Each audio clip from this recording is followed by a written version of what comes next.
already, 24 in to the old post office. Stevenson outbound, vehicle fire reported right at the Veterans Memorial Toll Road.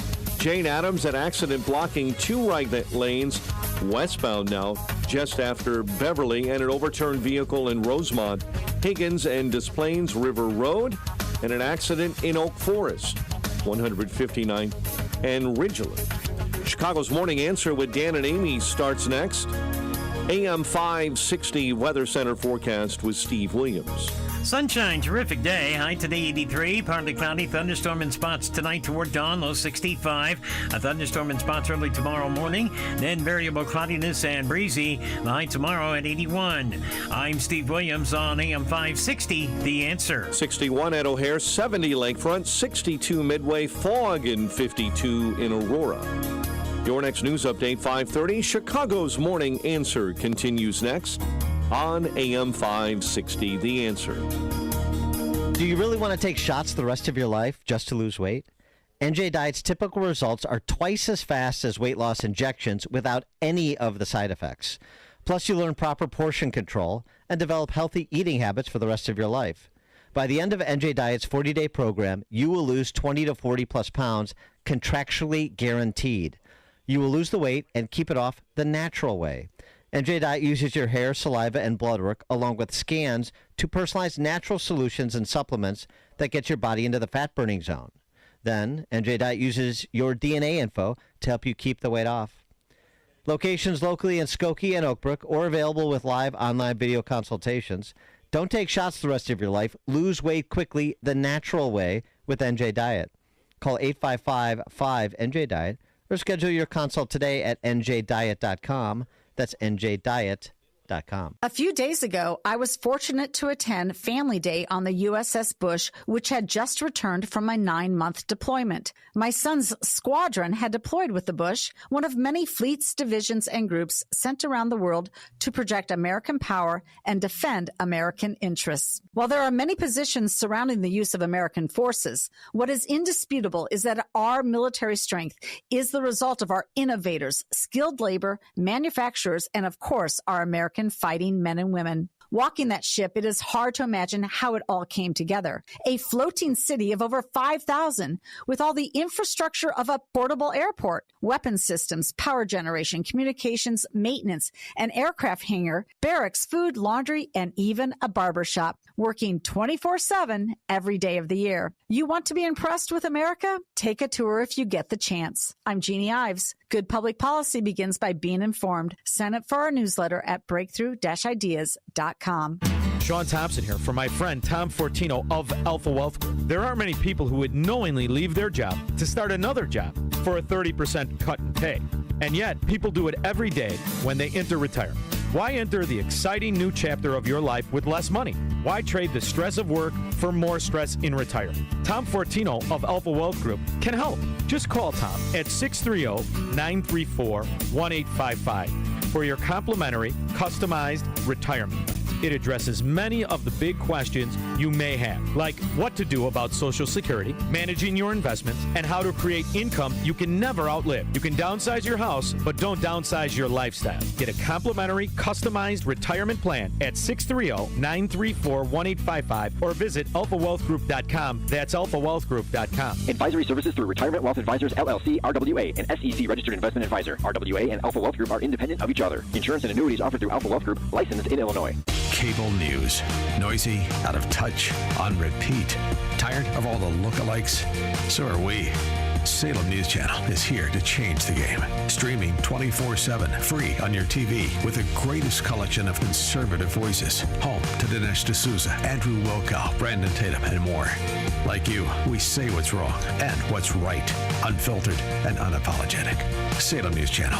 We're the answer to the mainstream media. Learn more at snc.tv. Visit Dennis Prager. Sign up today for an unforgettable experience in Israel this October. Mike Gallagher and I are traveling to the Holy Land on the Stand with Israel tour with our trusted partner, Inspiration Cruises and Tours. This trip of a lifetime to Israel is one you don't want to miss. Register today before it's too late at standwithisraeltour.com, standwithisraeltour.com, or call 855-565-5519. 855-565-5519. No spin, no agenda, just the news. That is what the Center Square gives readers every day, covering vital issues like crime, border policies, and education. The Center Square focuses on holding state and federal government accountable to you, the American taxpayer. Sign up for your state's Center Square newsletter at thecentersquare.com. No spin, no agenda, just the news. That's thecentersquare.com.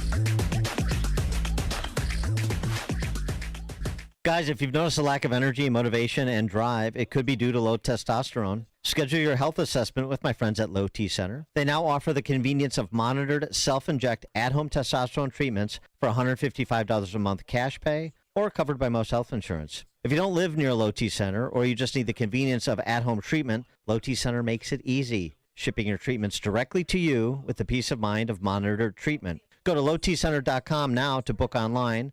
Low T Center. Reinventing men's healthcare. Listen to AM 560 The Answer online at 560theanswer.com, on the AM 560 mobile app, on your Alexa-powered smart speaker, and on TuneIn, iHeart, and on Odyssey. Now, from the Signature Bank Studios. Portions of the following show may be pre-recorded. This is Chicago's Morning Answer with Dan Proft and Amy Jacobson on AM 560 The Answer.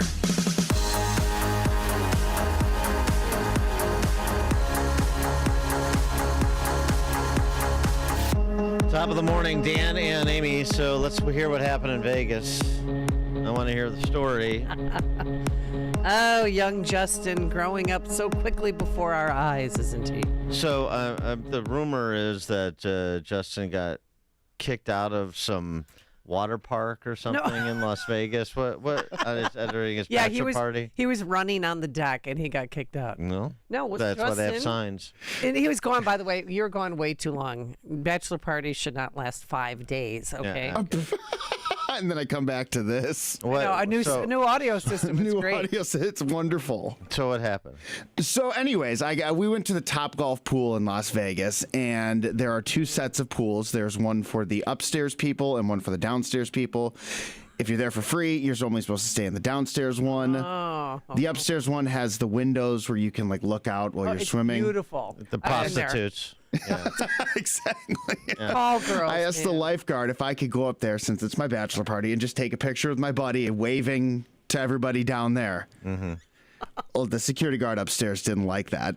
The lifeguard said he was perfectly okay with it. He was just going to yell at me, but the guy and blow upstairs, the whistle? Yeah, the guy upstairs removed us right away. It was not very friendly. Did he give an all call, or how did he remove you? Oh, he will. Well, did you just watch Roadhouse? What are you talking about? All call.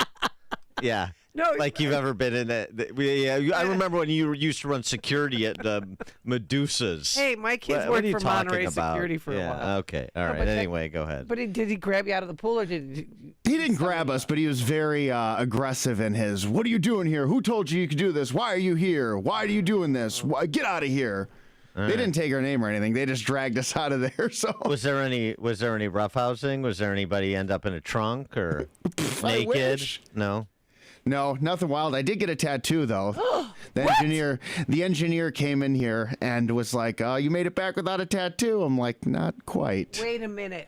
You got one of those. Did you get a cat paw again? Remember his cat died and he got his cat's paw. One of those Cracker Jack ones, like the peel on, peel off. No, unfortunately, these are $10 tattoos. So Las Vegas does this cool thing now. It's on TikTok where it's $10 tattoos. Doesn't sound cool. Go ahead. All right, what is that? So you go there, and for usual tattoos are like $200. These ones are only $10. It's all the same instrumentation. They take it out in front of you, but it's only $10 as opposed to the $200. So my family wanted to do that, so I went and did that. Is it permanent? Is it? Yeah. Oh yeah. You got a $10 tattoo. Dan and I would have paid. It's a tattoo. I'm giving you money to get the real deal. Is the tattoo of a $10 bill? No. What is it? You only got a little mountain range. So we all did the Vegas mountains together.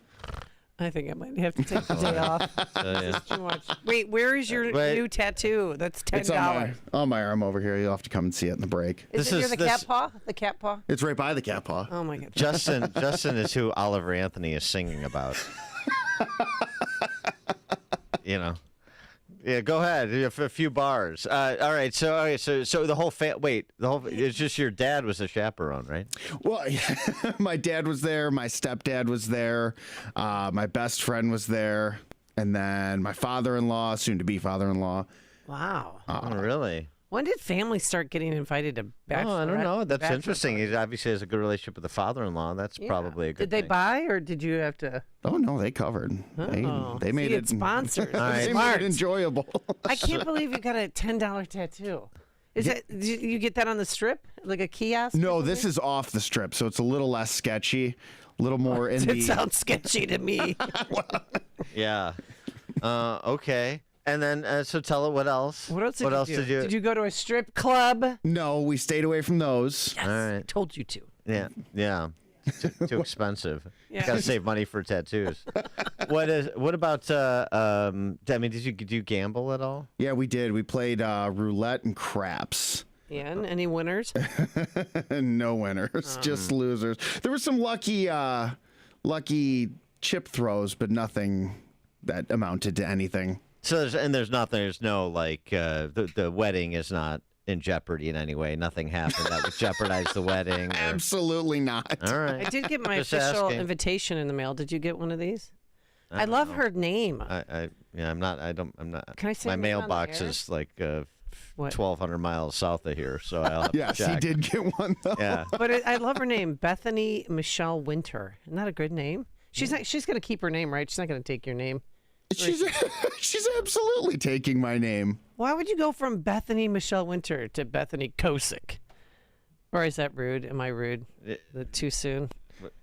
No. I mean, of course she's Okay. going to take his name. All right. Okay. This is like a traditional couple. He's not like one of your lunatic, progressive, leftist, communist friends. And She's not gonna like you. hyphenate. Oh my gosh! Is there anything that I sends can't more of a stand signal? The hyphenated names. Oh, Yeah.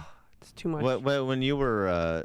No, I stayed my name. Oh well, of course, because you know that was a brand back then at NBC5. You got to protect the brand. It's like the Biden family. You got to protect the brand. My boss all right. she didn't want me to change my name because she said it doesn't look like I'm Puerto Rican. I'm like, okay.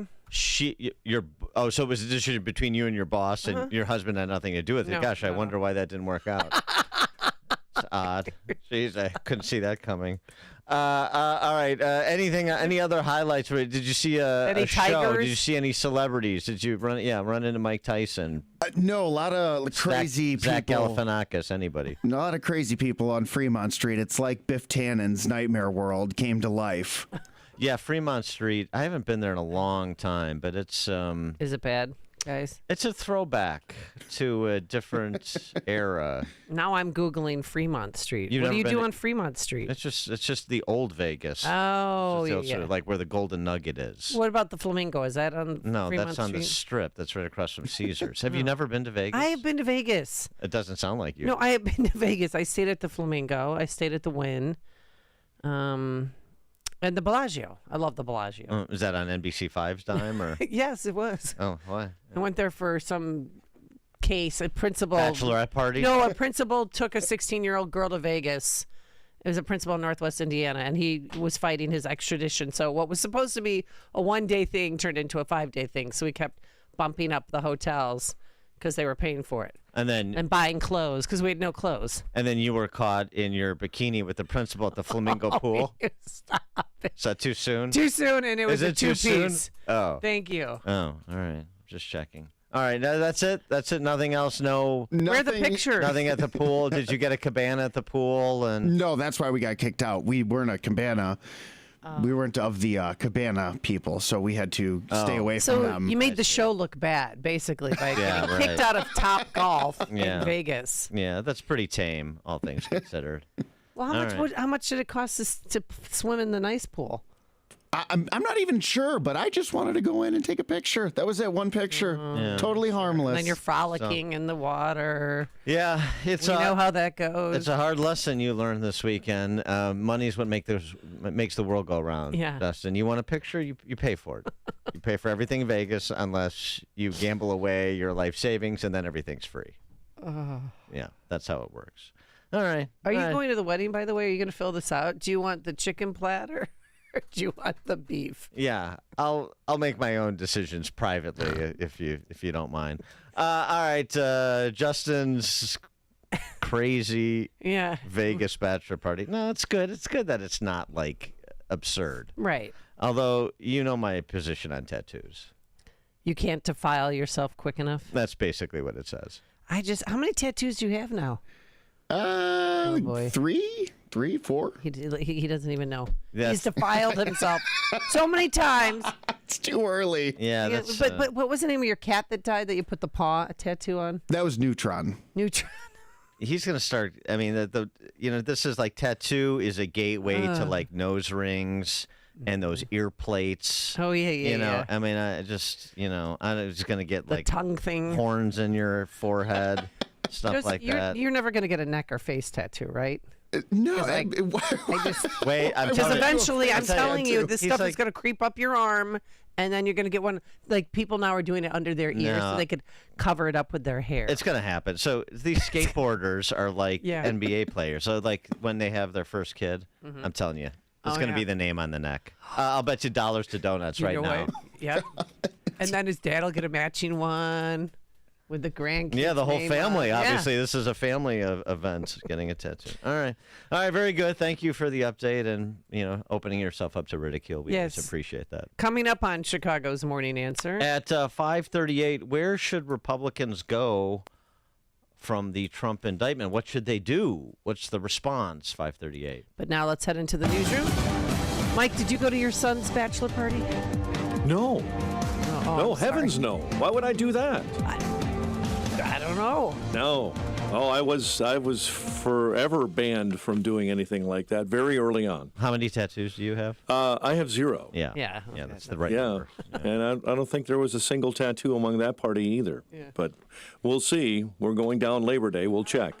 61 degrees at 5:30 on AM 560. The Answer. Former President Donald Trump and 18 other defendants indicted Monday by a Georgia grand jury in alleged attempts to overturn the 2020 election will reportedly be booked at the Fulton County Jail. Officials say they expect all 19 will be processed, fingerprinted, and defendants can turn themselves in, according to the jail, at any time. Medical authorities say clashes between rival militias in Libya's capital have killed 27 and have left most residents trapped inside of their homes. Hawaii Governor Josh Green says the death toll from wildfires in his state is now 106. So President Biden and I will work out a time for him to come when the tough work is done, when the heartbreaking work is done on the ground, finding those we've lost. Only a handful of those known dead have been identified. Investigators continue gathering DNA profiles of more than a dozen. The mother of a 6-year-old who shot his teacher in Virginia, pleading guilty to a state charge of felony child neglect. Deja Taylor's son shot teacher Abigail Zwerner at the school earlier this year. The UAW will be voting on a strike authorization against Detroit automakers next week. Union President Shawn Fain saying contract talks are moving slowly, but they haven't talked about wages and other economic issues. Fain says the union is seeking more than a 40% pay hike over 4 years. For the first time ever, television accounts for less than half of America's viewing time. According to Nielsen, traditional cable and broadcast TV made up less than half of all television watching at about 49.6%. An 8-year-old boy is dead following an accidental shooting in the Garfield Park neighborhood. Police say the child was inside of a home with another boy yesterday morning in the 3100 block of West Flournoy when they found a gun. The weapon was fired once. 8-year-old Jakari Brown was shot in the chest and later died at a nearby hospital. A private security guard has been charged after a deadly shooting outside a Fort Heights club this past weekend. Jesus Galvan of Pharr, Texas, was shot and killed in his pickup truck Saturday by the club's security guard, Michael Long. Galvan was hit by gunfire after Long allegedly fired multiple shots at his pickup truck, killing him. Cook County Democrat Party is standing behind County Board President Tony Preckwinkle's controversial pick to replace outgoing State's Attorney Kim Foxx. Cook County Democrats voting yesterday to endorse Clayton Harris III in next year's primary election. Harvard University, the richest college on the planet, now wants students to apply for food stamps.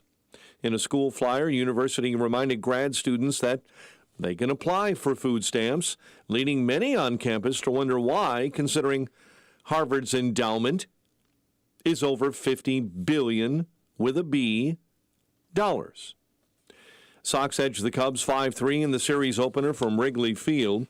Ian Happ crushed a 2-run home run for the Cubs, who dropped 3.5 back of the Brew Crew in the race for the NL Central. BMW at Olympia Fields tees off tomorrow on the North Course, par 70, shooting at over 7,300 yards. Defending champion Patrick Cantley returns. He'll play alongside Max Homa in a good early morning marquee pairing, along with an 11-10 pairing for Rory McIlroy and Lucas Glover. The news service of Fox Valley Coins, currently buying all gold and silver bars and coins, silver dollars, rare date proof, and mint sets. Visit foxvalleycoins.com. A check of traffic and weather on the way next on AM 560. Brandon Tatum can get passionate. I am not encouraged whatsoever to believe that the justice system is acting in good faith. Even if he had classified documents that he shouldn't have had or whatever, he should have returned them. They're not acting in good faith because they're not pursuing anybody else for the same crime.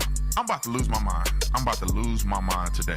How is it that they get to do what they do and then we go to jail for stuff that they did? The Officer Tatum Show. Weeknights at 7, right before Jay Sekulow at 9 on AM 560. The Answer. It's summertime, and you want to keep the shop, warehouse, and other doors open for ventilation. Air circulation improves the well-being of your employees and customers, but open doors can let in the uninvited, like strangers, birds, rodents, and bugs. Industrial Door Company of Chicago, Inc. can help solve the problem with a full line of commercial screen door products designed with these specific problems in mind. Call Industrial Door Company of Chicago, Inc. now. Also, regular scheduled maintenance is the key, and Industrial Door Company of Chicago, Inc. has multiple levels of maintenance programs for your company's needs and budget. They'll ensure your doors, grills, gates, and dock equipment are working to specification to increase the useful life of your doors. Visit their website to see a range of products and services at industrialdoor.com. Call anytime, 847-258-5620. Their team will be there to assist in designing a solution that works best for you. Since 1982, the Industrial Door Company of Chicago, Inc. takes care of your doors so you can take care of business.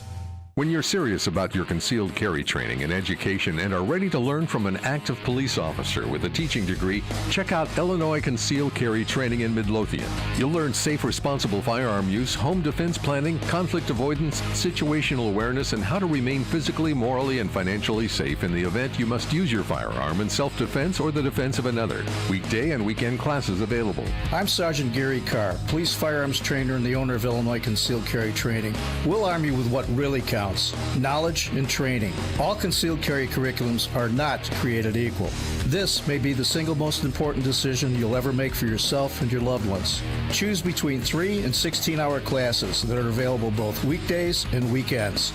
We are your one-stop for concealed carry classes, fingerprints, and legal defense plans. Register for a class today and get 10% off class fees with promo code AM560. Visit IllinoisConcealedCarry.com. That's IllinoisConcealedCarry.com. concealedcarry.com. This is Sean Thompson, and I'm proud to tell you about the great work of the Tunnel to Towers Foundation, a new partner of ours here at AM 560. Born on America's darkest day of 9/11, the Tunnel to Towers Foundation has been helping America's heroes ever since. When a first responder or military service member doesn't come home and young children are left behind, Tunnel to Towers pays the mortgage on the family home to lift the financial burden and bring stability. For catastrophically injured veterans and first responders, Tunnel to Towers builds mortgage-free smart homes, giving our most severely injured heroes the ability to live more independent lives. You can help America's heroes and their families by supporting the Tunnel to Towers Foundation when you make a small donation of just $11 a month. Go to T2T.org. That's T, the number 2, T.org. T2T.org.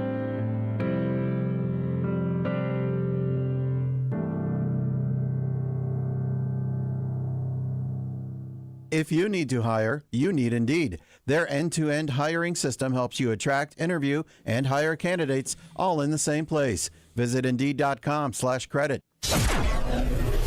5:38 Team Hotberg Traffic Center time, a service of MyPillow. Big news, MyPillow employees want to thank you by giving you the lowest price in history on their MyPillows. Queen-size MyPillows, regular price is $69.98, but right now, with promo code Liberty, only $19.98. Kennedy inbound, 22 O'Hare into the Burns Circle interchange. Stevenson outbound vehicle fire approaching Route 83 with delays. Jane Addams, accident now on the right-hand shoulder, westbound after Beverly, and there are delays approaching that crash site. Overturned vehicle accident being dealt with in Rosemont on Higgins and Des Plaines River Road.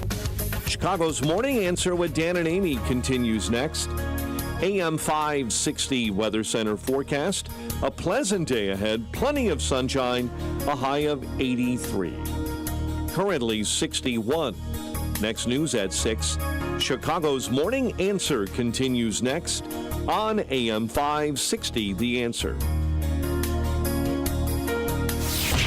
This hourly segment is brought to you by ServPro, the #1 choice in cleanup and restoration. Visit servpro.com.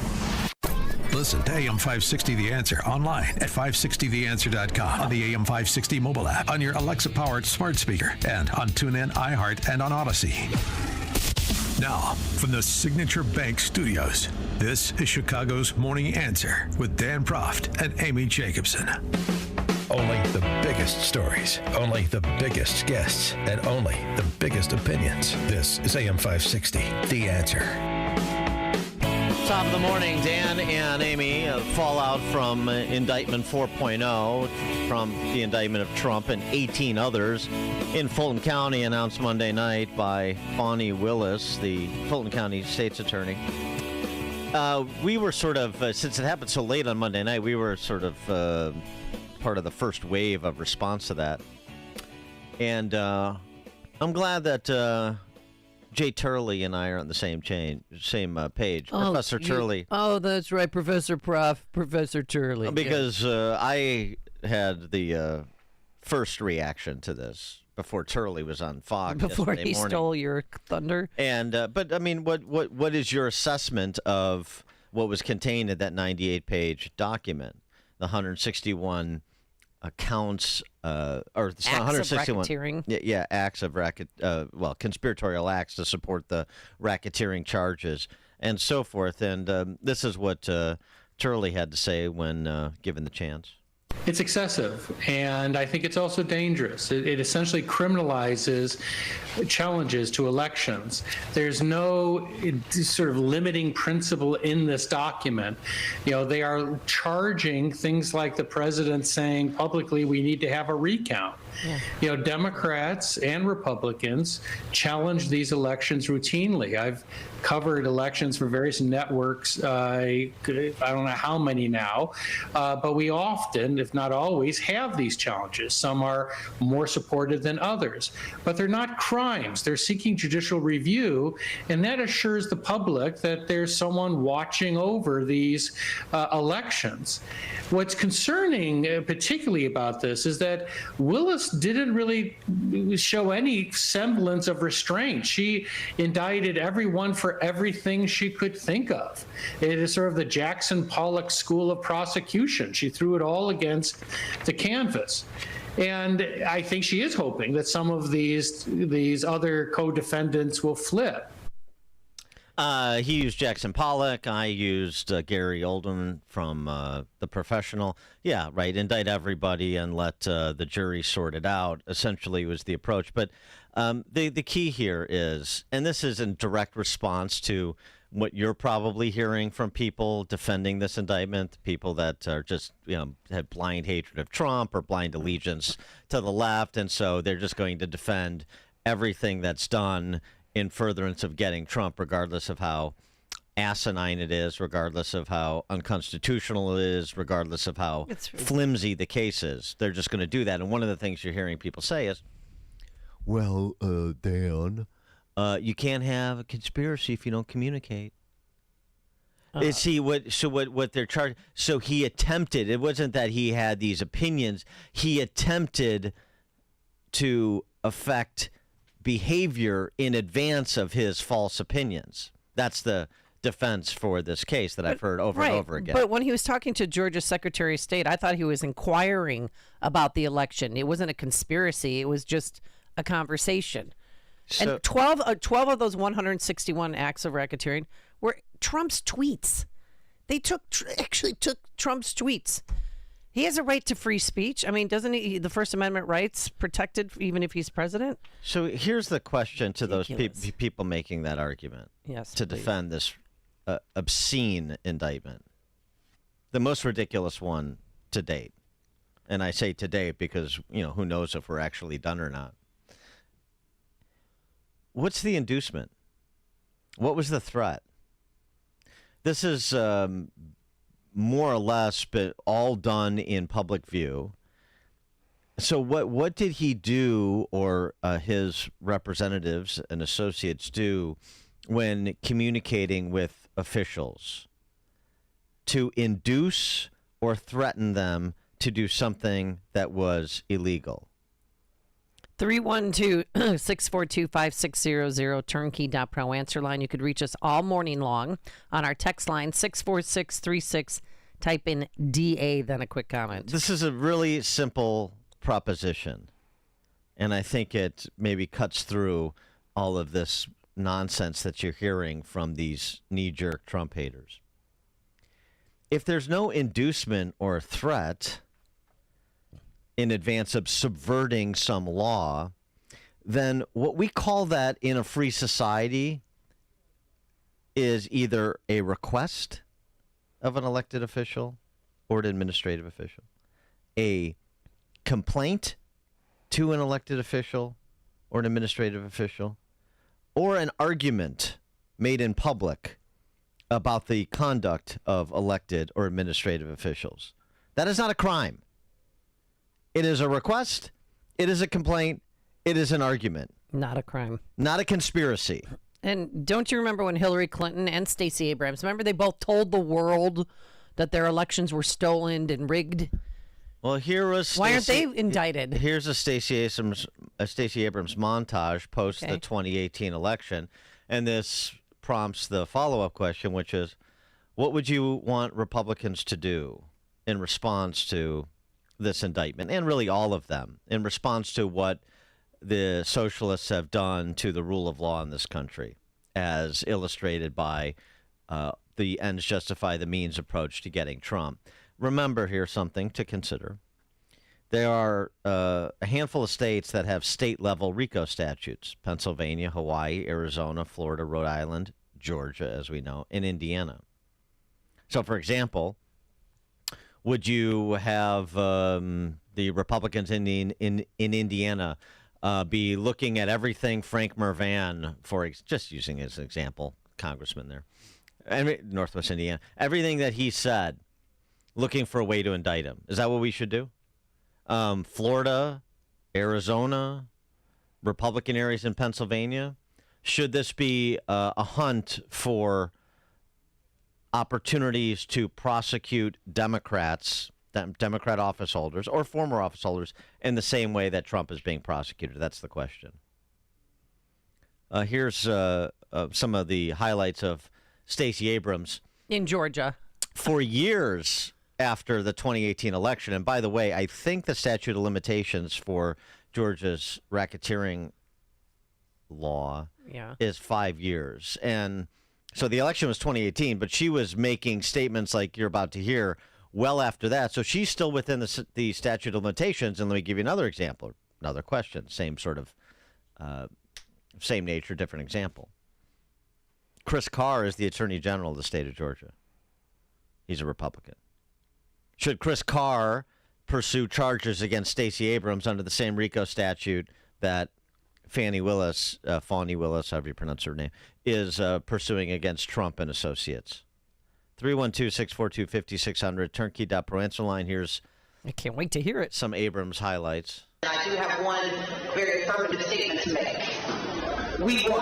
I didn't lose. I got the votes. But we won't know exactly how many because of how they cheated. I did win my election. I just didn't get to have the job. We were robbed of an election. Using the word rigged, using the word steal, do you think it's dangerous going into 2020? I don't, because we can actually back it up. And so in response to what I believe was a stolen election, and I'm not saying they stole it from me, they stole it from the voters of Georgia. Back to went outside, asked if I'm ever going to concede. The answer is no. This is not a speech of concession. Because concession means to acknowledge an action is right, true, or proper. And I will not concede because the erosion of our democracy is not right. People that they're going to steal your election. It was not a free and fair election. I think the election was stolen from the people of Georgia. I believe it was stolen from the voters. Thousands of Georgians had their voices stolen because they were not able to cast ballots. And they cannot be guaranteed that their votes will be counted in 2020 if we don't do this right. If what happens to you happens now. I do have one very affirmative statement to make. We won. I didn't lose. I got the votes. But we won't know. And anyway, it just goes on. There's 5 minutes worth of these statements she's made over the years. I still think the Bears should have drafted her to protect Justin Fields, but in absence of that, would you say you're a Republican? You want Chris Carr to go after Stacey Abrams? Yeah, why not? I mean, let's be fair on both sides. But what also is not fair is Trump has 5 trials before May. I mean, listen to this. October, next month, okay, he's got the business fraud case. In January 2024, he's got the January 6th case. March of 2024, Stormy Daniels hush money case. May of 2024, the federal case and, the documents scandal. And then the Georgia election interference cases to be determined. Well, he's not getting the message, apparently, because he's said that there's going to be a press conference on Monday. Oh, that's right. A large, complex, detailed, but irrefutable report on the presidential election fraud, which took place in Georgia, is almost complete, will be presented by me at a major news conference 11 a.m. on Monday in Bedminster, New Jersey. Well, she's going to add some more charges then, based on whatever he says in Bedminster on Monday. Right, but he doesn't have the same rights as every other American citizen to free speech. And they waited also, too. They waited 2.5 years to do this so they could do it during the election cycle. So they could make Super Tuesday rough. He would be in a courtroom when there's the Iowa caucuses. I mean, it's just sickening what they're doing. John in Naperville, you're on Chicago's Morning Answer. Yeah, 2 quick points. I think the common thread that they're trying to get Trump on and all this stuff is that he knew he'd lost. He knew in his heart, he knew in his mind that he had lost, but he still went through this stuff, which makes it a crime. It actually doesn't. It actually doesn't. Well, thanks for the call, John. First of all, there's a problem with that line of argument. And the problem is the one of the new heroes of the left, Mike Pence. Mm-hmm. Right, Mike Pence is the hero of the left for the the limited purpose of what he did on that day. Mike Pence saying last week, quote, "There was no point in time that the president ever told me that he knew he had lost." So, there's what some say, and then there's what others say. And regardless, as we've talked about, we'll talk more about this with Richard Epstein later in the show. Even if he thought he had lost, there is nothing illegal about running the traps and exhausting your options to challenge the results. Inquiring about an election is not conspiracy. As provided by law, by the way. Every jurisdiction in every state has a process by which you can challenge election results. Having conversations, imploring elected officials to do this or to do that, again, short of an inducement or a threat, is not illegal. I mean, this is a clown show. They're going to have all Trump and his 18 co-conspirators go to court at the same time? Philip in Blue Island. Take mugshots? Well, you asked an earlier question about inducement, I think. I mean, because mostly everybody, Meadows and Giuliani and all these other people, they respect Trump and they want his backing in all ways, especially the ones that are lower down, the state's attorneys in different states. What does that have to do with this? And again, look at all these people who have been indicted as conspirators and co-conspirators. I don't understand the point. Everything because they want Trump's endorsements. I'm sorry. You're talking about people indicted with Trump. Those and the co-conspirators, yes. Well, those are the co-conspirators. Not even those, but everybody down the line. Philip, you're not trying to hear anybody this morning, are you? No, I'm trying to understand what the hell you're talking about. You're talking about Trump. Earlier, can I make a point so I can try to extract one from you? You're talking about Trump and his co-conspirators who were indicted. So what did they do? And you just used the phrase that I used, inducement. So what did they do to offer an inducement to elected officials to violate the law? That's the question. The inducement isn't between Trump and his co-conspirators. It's between Trump and his alleged co-conspirators and elected officials in Georgia. For example, when Trump asked for these extra, how many invoices, we said we're one short. And this is after everything has happened. Even after Bill Barr has told him, Mr. President, there's no proof that there was any fraud or that you lost the election, Mr. Trump. And then he's still calling these people in Arizona and in Michigan and all by these lawsuits, through these lawsuits. He's a smart man. He know that he didn't have enough. And still nothing has been. I'm still searching. You're a good example of the bad example. So again, let's say he knew he lost.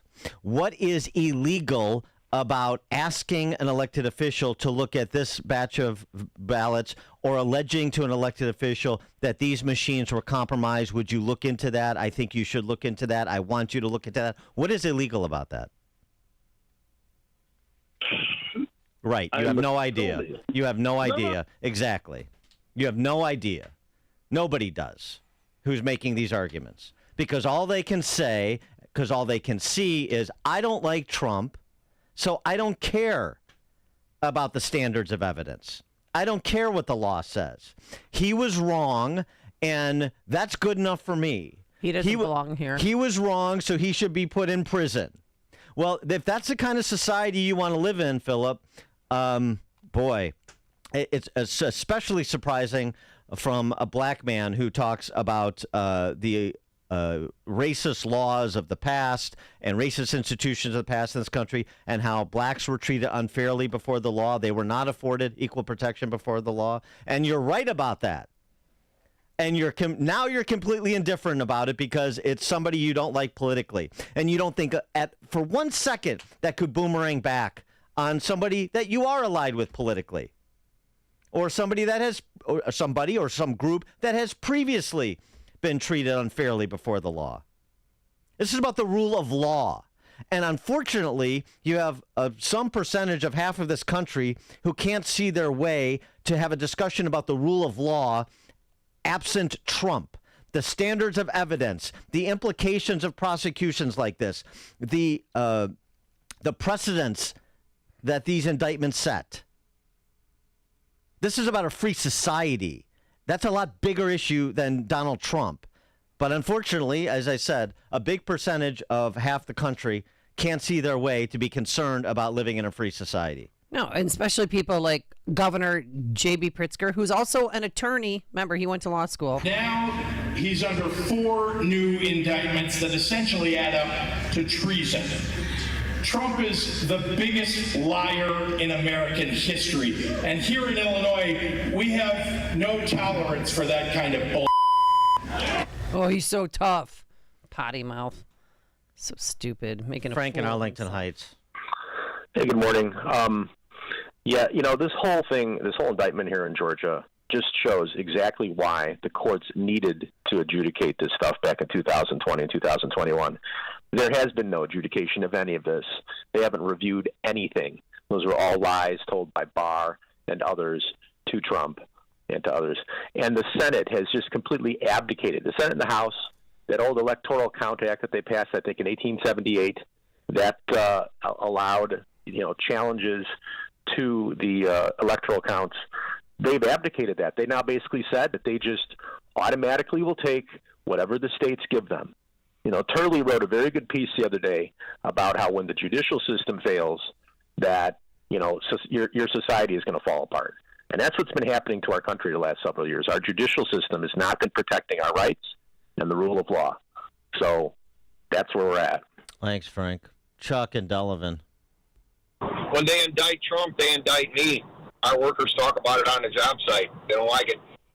One thing that's known, back to where the caller previous said that there was nothing done wrong, when they had the water leak at the hotel and they didn't know they were on camera, and the lady that looked like William the Refrigerator Perry with blonde dreadlocks, she'd send everybody home, and then the next day, and Trump was in the lead, and the next day they pulled all them boxes out from under the tables, and miraculously Biden won. So thank you very much. Thanks for the call, Chuck. Again, that's been argued in both directions. There were efforts, representations made, and complaints filed with courts, and they didn't go anywhere. Okay, they didn't go anywhere, and this is an argument. That's not an argument that implicates Trump or substantiates this conspiracy. It actually undermines this indictment, but people just don't see it because they don't want to. Coming up at 6:06 in our latest installment of Sports and Politics, 2 heroic sports journalists. You don't get to say that very often. It's now 6 a.m. WIND Chicago. It's a week later, and they're still searching for wildfire victims in Hawaii. I'm Dave Anthony, Fox News. More than 1,000 people remain unaccounted for in the ashes and ruins of the town of Lahaina. Fox Weather's Max Gordon's there. So much heartbreak here on the island of Maui as this death toll continues to climb higher.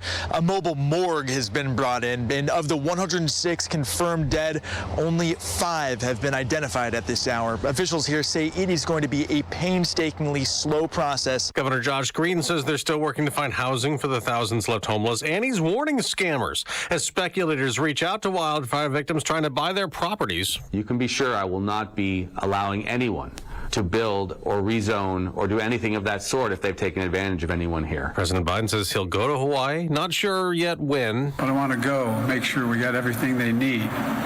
I want to be sure we don't disrupt the ongoing recovery effort. The president said that while visiting Wisconsin, touting the law he signed a year ago today. Democrats call the Inflation Reduction Act. He'll again talk up its effects to deal with climate change today at the White House. No Republicans supported that law. Now that the U.S. attorney who's been investigating the president's son Hunter for years is a special counsel in the probe, David Weiss is in a new court battle after a plea agreement fell apart on tax evasion misdemeanors. Weiss responding to Hunter's legal team. First, the government did not renege on the previously agreed upon plea agreement, as the defendant inaccurately asserts in the first substantive sentence of his response. The filing comes 2 days after Hunter Biden's attorneys told federal judge Mary Ellen Norica they believe a diversion agreement on a felony gun charge to allow the president's son to avoid jail time is valid and binding. Fox's David Spun, despite his legal issues, or perhaps because of them, former President Trump's support is growing among Republicans. 70% have a favorable opinion of him in a new AP NORC survey, up from 60% in April. 60 degrees at 6:02 on AM 560. The Answer, and good morning. I'm Mike Scott. An 8-year-old boy is dead following an accidental shooting in Chicago's Garfield Park neighborhood. The child was inside of a home yesterday with another boy when a weapon was found and fired. 8-year-old Jakari Brown was shot in the chest and died later at a nearby hospital. The federal perjury trial of former Illinois House Speaker Michael Madigan's chief of staff continues today. Tim Mapes is accused of lying in his grand jury testimony about his knowledge of the political activities of his boss and ComEd lobbyist, Michael McLean. Chicago Mayor Brandon Johnson says the city has had conversations with some suburban leaders about the possibility of moving migrants into their communities. Around 12,000 illegal migrants have arrived in Chicago over the past year. Johnson now is desperate for other towns to help out. We've had conversations with mayors across not just Cook County, but the surrounding counties. We have had tremendous feedback, and we see some real support on the horizon. Pritzker administration and Johnson's mayoral office combined to set aside $94 million in taxpayer funds for migrant housing. The search for a teen swimmer in Winnetka concluded for the day around noon Tuesday after a rescue team responded to 3 in the water during dangerous lake conditions. Crews are expected to return this morning to calmer conditions around 7 a.m. They'll continue walking beaches in and around Winnetka about once an hour. Chicago sports. Well, the White Sox edged the Cubs 5-3 in their series opener from Wrigley. Luis Robert Jr. slugged the go-ahead solo home run in the 7th. BMW at Olympia Fields tees off tomorrow. University of South Carolina will retire former Bears wideout and Pro Bowler Alshon Jeffries' jersey this fall. The news service of Dan and Amy 24/7, around the clock, all day, every day. Listen now, danandamy247.com. A check of traffic and weather on the way next on AM 560. Join John Anthony, host of Black and Right, for a cruise on Lake Michigan on Saturday, September 9th. Come aboard the luxury yacht Free Spirit for a fun afternoon with fellow AM 560 listeners. Enjoy great food and beverages and be a part of the live broadcast of Black and Right with John Anthony. Tickets are on sale now at 560theanswer.com/cruise. That's 560theanswer.com/cruise. The Daily Herald 2022 Best of the Fox winner for Best Financial Planner is Total Clarity Wealth Management. The 2022 Reader's Choice Award winner for Best Wealth Management Firm and Best Financial Planner is Total Clarity Wealth Management. Are you ready for a change? Choose Total Clarity Wealth Management. With a professional team of financial advisors and CPAs, they can show you the way to financial readiness and keep you on track. Their philosophy is built on solid relationships and trust, with access to expertise in tax planning strategies, 401k rollover services, estate planning, and more. They can help you be ready for anything. Hi, this is Terry Murphy. The cornerstone of our practice has been to help clients stay focused on their goals throughout life's changes. Get in touch with them at TotalClarityWealth.com. That's TotalClarityWealth.com. Securities offered through LPL Financial Member FINRA SIPC. Investment advice offered through Total Clarity Wealth Management Inc., a registered investment advisor and separate entity from LPL Financial. Awards are based on number of reader votes. This award is not representative of the views of clients and is not indicative of future performance or services. All right, this just in. Pure Talk just added more 5G data to every plan and is now including a mobile hotspot with no price increase at all whatsoever. Just $20 a month for unlimited talk, unlimited text, and now 50% more 5G data, plus you get mobile hotspot. Start saving today. Go to puretalk.com, enter the promo code Sean, S-E-A-N, to make the switch to Pure Talk, and you do it now, you'll save an additional 50% off your first month. That's puretalk.com, promo code Sean. Go with your gut. Your dog's immune system is based in the gut. A diet lacking in nutrients can cause itching, scratching, and a weak immune system. However, there is a solution. DINOVITE. Dinovite. It took a grand total of 2 weeks. The dog stopped itching, the hair stopped falling out. Try Dinovite for free. Just pay shipping and handling. Learn more at dinovite.com/radio. Happier, healthier with every bite. Over 1 million pets helped with Dinovite. You've heard me tout the goodness that is 120 Life. It has so many benefits that I can't stop talking about. It's my go-to juice. I drink it every day, help keep my blood pressure in check, and I feel better drinking it. It's packed with natural ingredients that have amazing health benefits like pomegranate, hibiscus, and cherry. 120 Life tastes good, and it feels good, especially when you pour it over ice. It comes in a convenient 8-ounce bottle that makes it easy to take on the go, as well as the new powdered drink mix with only 1 gram of sugar and 5 calories. Go to 120life.com. That's 120life.com. Use coupon code LIBERTY. Save 15% off plus free shipping. And you can earn customer rewards points with every order. Points that you can collect and redeem for product discounts up to $50. Check it out at 120life.com. That's 120life.com. Make it easy to manage your high blood pressure. Try it today. Order now 120life.com and use coupon code LIBERTY. Save 15%. 120life.com. 120 Life. I love this stuff.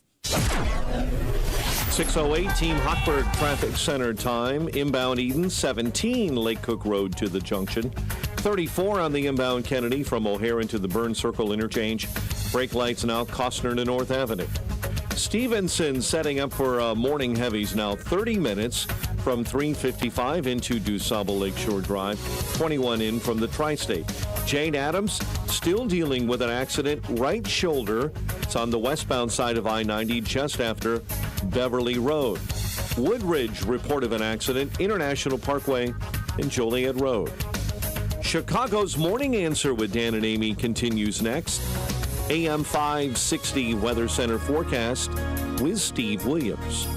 Sunshine, terrific day. High today 83, partly cloudy. Thunderstorm in spots tonight toward dawn, low 65. A thunderstorm in spots early tomorrow morning. Then variable cloudiness and breezy. The high tomorrow at 81. I'm Steve Williams on AM 560, The Answer. 60 at O'Hare, 55 in Lansing, 52 in Fog in Aurora. Your next news update is at 6:30. Chicago's Morning Answer continues next on AM 560, The Answer. This hourly segment is brought to you by NJ Diet. Lose 20 to 40 pounds in just 40 days. Call 855-NJ-DIET or NJDiet.com. Listen to AM 560 The Answer online at 560theanswer.com, on the AM 560 mobile app, on your Alexa-powered smart speaker, and on TuneIn, iHeart, and on Odyssey. Now, from the Signature Bank Studios, this is Chicago's Morning Answer with Dan Proft and Amy Jacobson on AM 560 The Answer.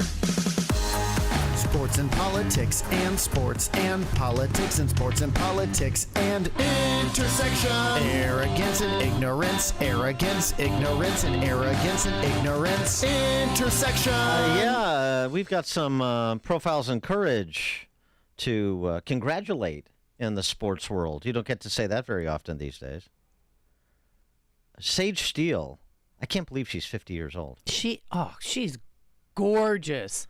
Now she's got to run on Michelle Obama. Yeah, the problem is, using the same word to describe Sage Steele and Michelle Obama, who are they're not even the same life forms. Okay, fine. I mean, Sage Steele is fetching. Yes. Dan's a little smidge. No, I like her, and I liked her before. Before she got in this row with her now former employer. She's leaving ESPN after 16 years, and she says, to go to a place where I can, quote, exercise my First Amendment rights more freely. Hi-oh.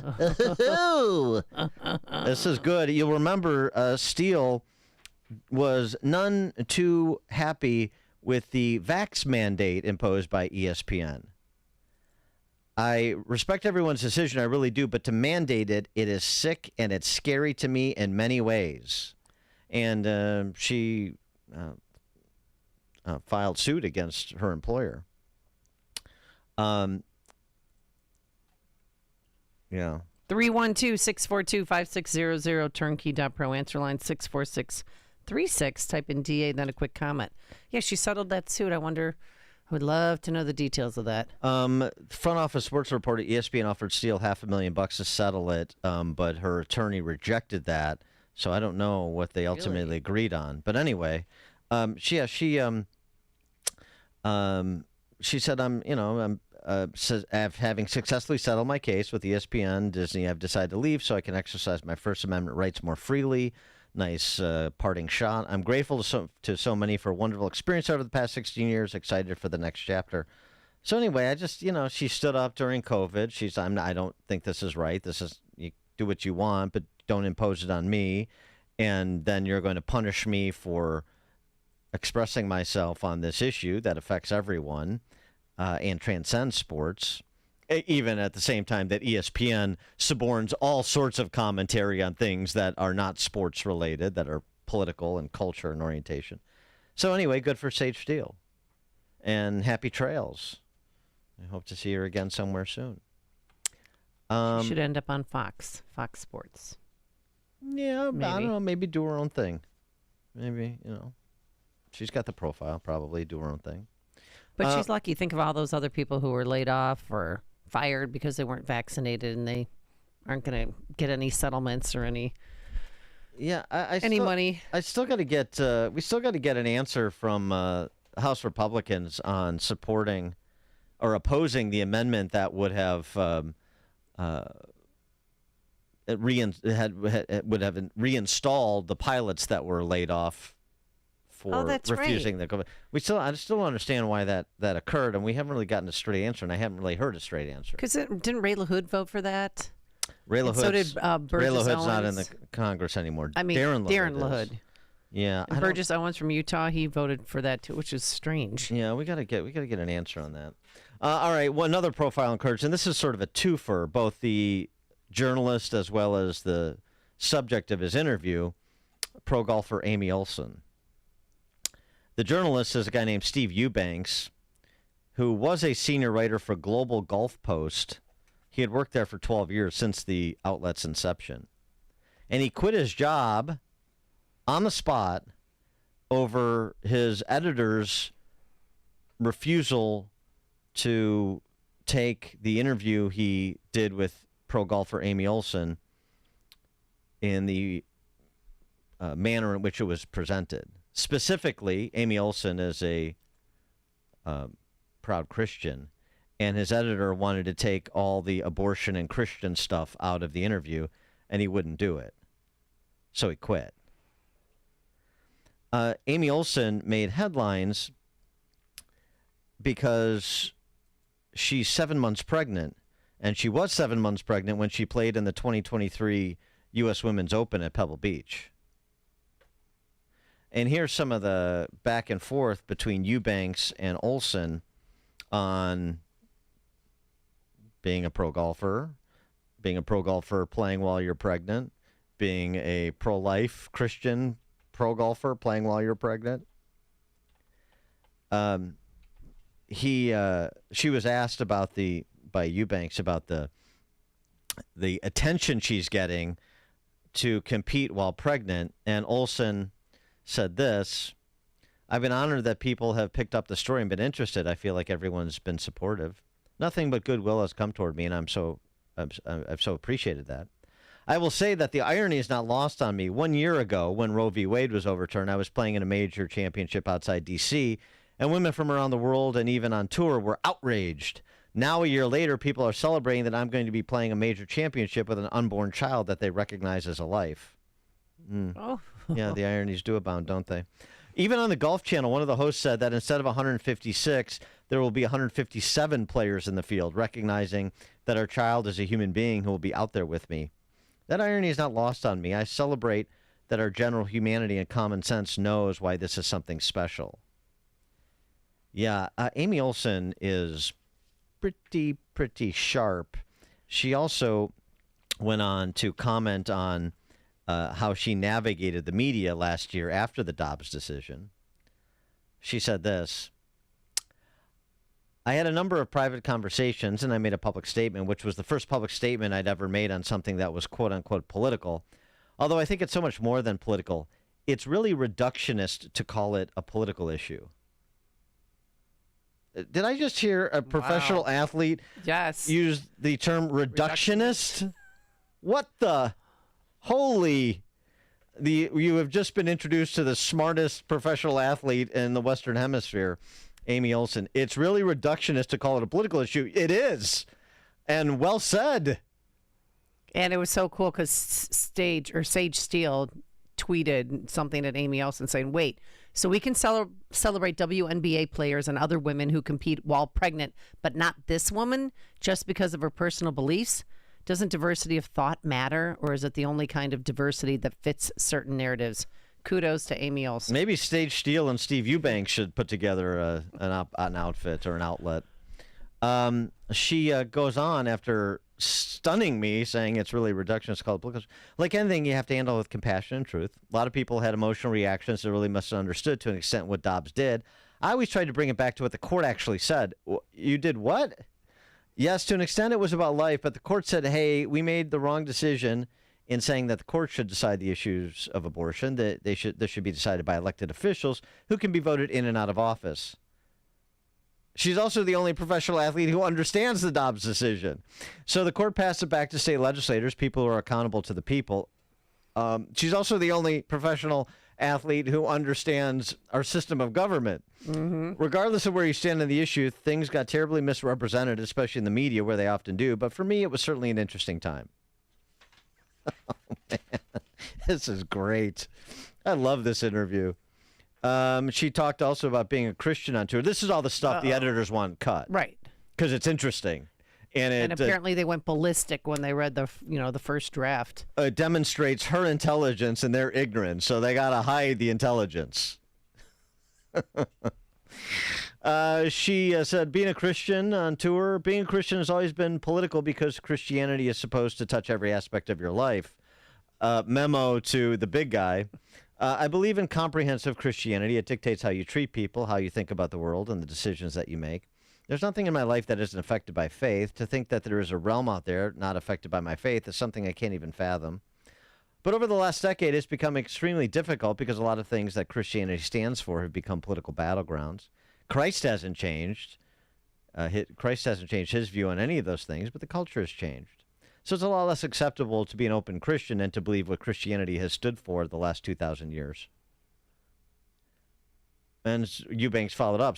But are you comfortable with the stands you've taken? Absolutely, because ultimately I don't stand before a human court. I stand before God.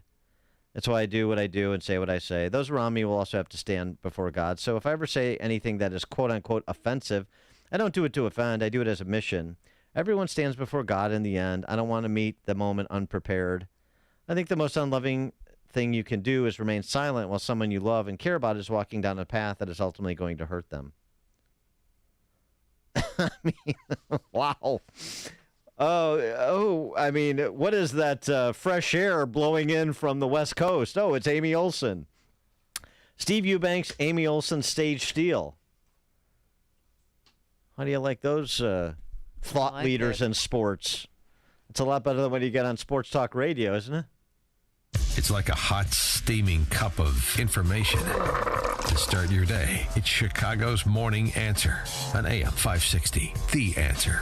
I'm Scott Trout, attorney and CEO of the domestic litigation firm Cordell & Cordell. We help men deal with the life changes triggered by divorce, such as child custody and property division, among many others. But life changes also occur after divorce. These changes can make parts of your existing court order irrelevant. If you feel a modification to your court orders might be necessary, talk to us at Cordell & Cordell. We're a partner men can count on. Schedule an appointment with one of Cordell & Cordell's Springfield area attorneys. 2815 Old Jacksonville Road, Suite 103, Springfield, Illinois, 62704. Hi, we're Comparion Insurance Agency. Right now you're thinking, Comparion? Never heard of them.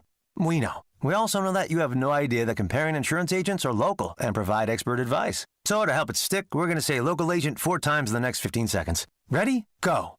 Our local agents know you and your community. Our local agents offer insurance from top carriers. Our local agents have minty fresh breath. Find us at ComparionInsurance.com. Comparion Insurance Agency. Local agents. Expert advice. And there's number 4. Guys, a lot of people talking about testosterone, but do your homework and be sure to go to a provider you can trust. I trust my friends at Low T Center, where I've gotten my levels checked the past 8 years. At Low T Center, they make it easy. You walk in, take a simple blood test, and with their on-site lab, you'll get your results back in about 25 minutes. If you've been feeling tired, grumpy, notice weight gain and loss of muscle mass, these could be signs of low testosterone levels.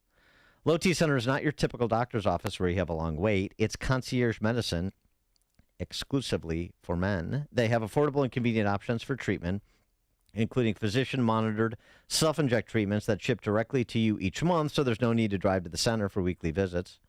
And right now, Low T Center is only $25 to get your T level tested, with results back in about 25 minutes. So what are you waiting for? Log on now to lowtcenter.com to book your appointment online. That's lowtcenter.com. Tell them Dan Proft sent you when you do. Low T Center, reinventing men's healthcare. I tell you, I get no respect. So I walk into a coin shop with silver bullion for sale when the owner says, "You look like you don't have two coins to rub together."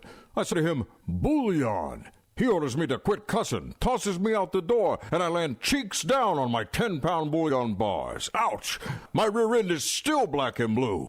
You should have come to Fox Valley Coins, where we treat every customer with respect, buying or selling. Whether you're liquidating a collection to pay the rent or trading unwanted collectible coins, currency, and bullion for extra folding money, Fox Valley Coins is happy to see you. We also pay top dollar for scrap gold and sterling at Fox Valley Coins, the Midwest's premier coin company. Open 6 days a week, one light north of I-88 on Route 59 at the Naperville-Warrenville border. Check us out at foxvalleycoins.com. Over 40 years of family-owned integrity. That's foxvalleycoins.com.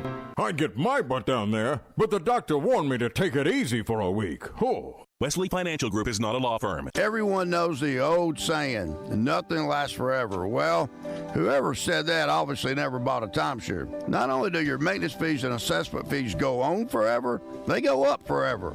I'm Chuck McDowell, founder of Wesley Financial Group. Over 10 years ago, I was a timeshare salesman. But once I saw the dark side of the business, I quit. I started helping folks get out of their timeshares. Since then, we've helped over 30,000 families by getting them out of bad timeshares. If your timeshare agreement goes on forever, if you were told timeshares are a great investment, or your maintenance fees will never go up, you have questions, we have the answers. Give us a call. I guarantee if we take you as a client, we'll get you out of your timeshare or you'll pay nothing. Call Wesley now for your free information kit. 800-839-8484. That's 800-839-8484. 800-839-8484. Balance of Nature's fruits and vegetables in a capsule, changing the world one life at a time. I'm a very, very skeptical person, so I think even if it had started working sooner, I was like, no, it can't be just Balance of Nature. Till I finally gave in and said, you know what? I think it's the Balance of Nature. So somebody will say, oh, I noticed this, or you look really good today, or you know, such and such, and I go, I know, it's the Balance of Nature.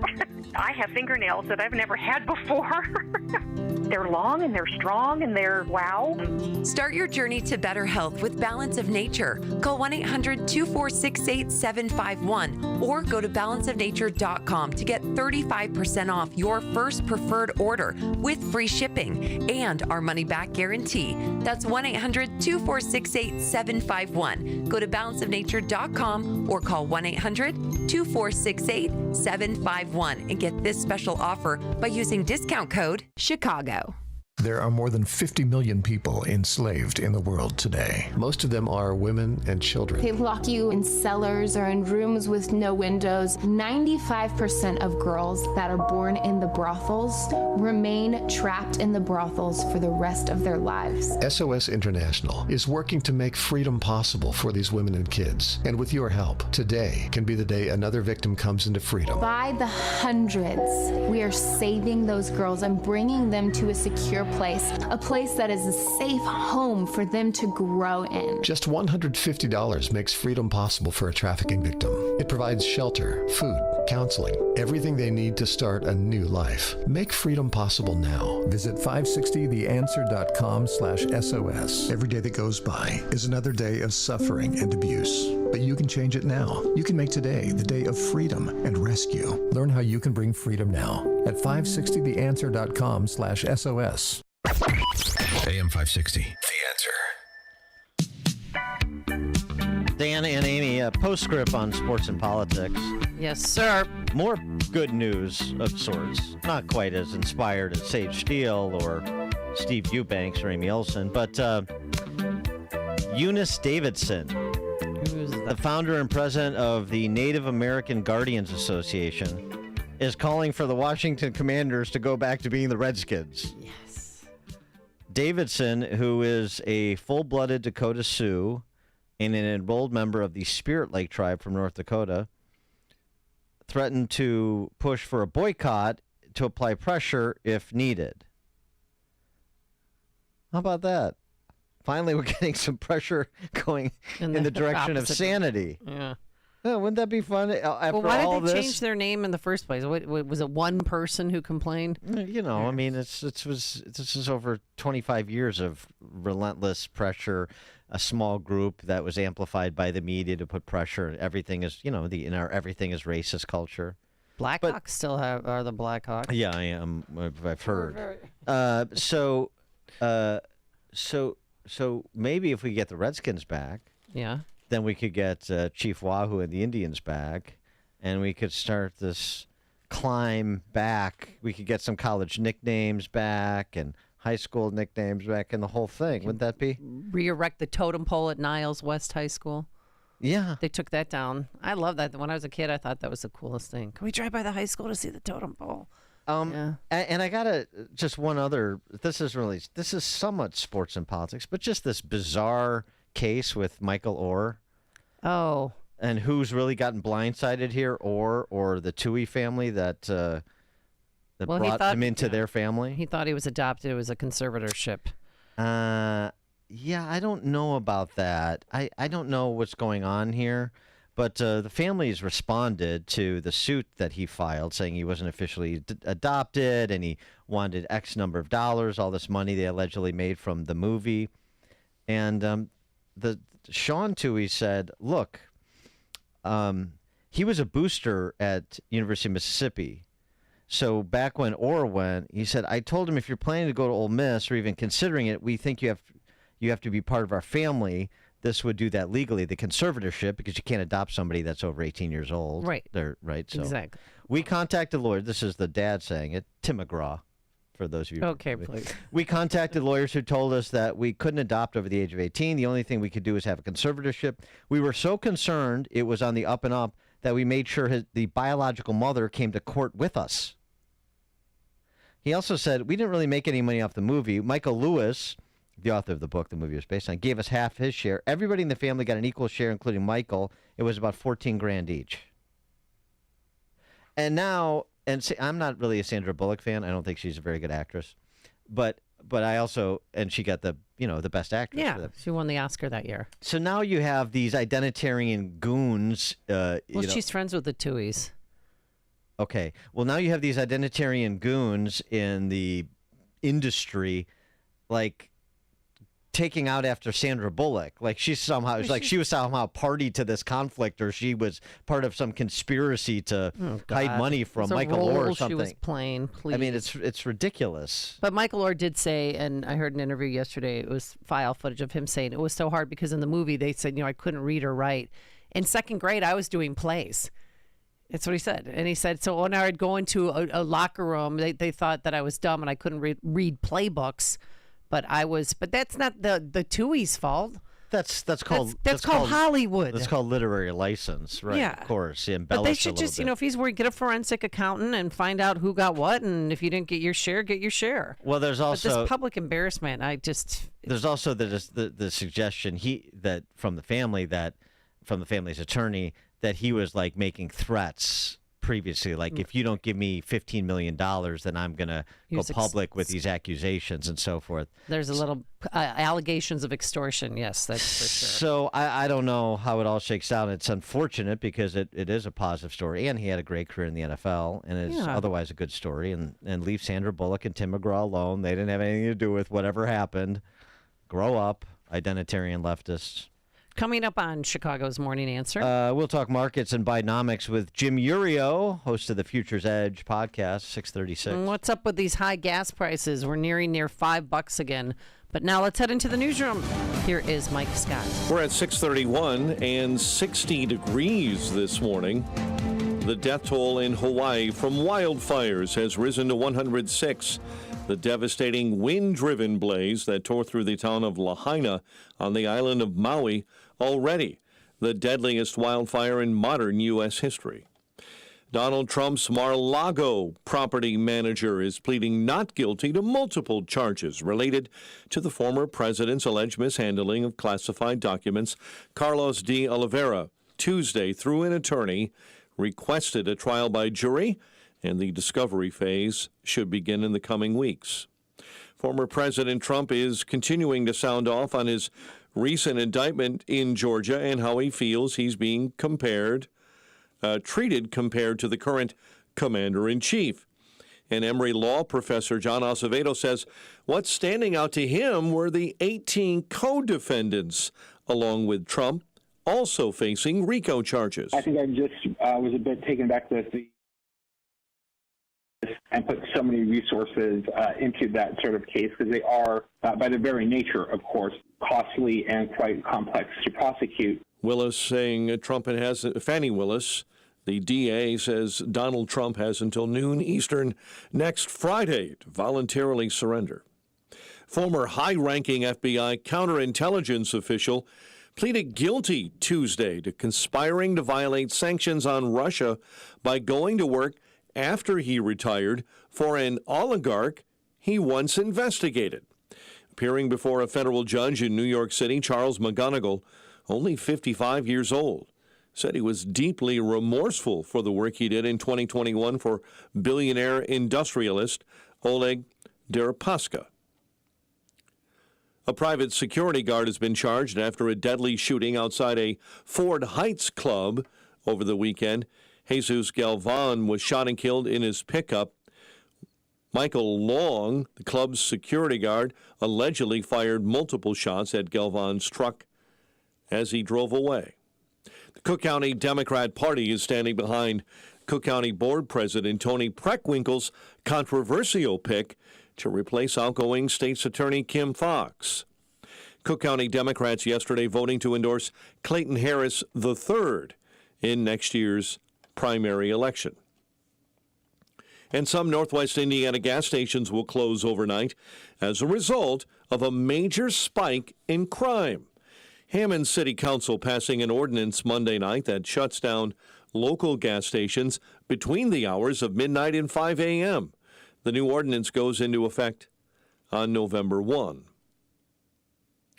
Sox edge the Cubs 5-3 in the series opener at Wrigley.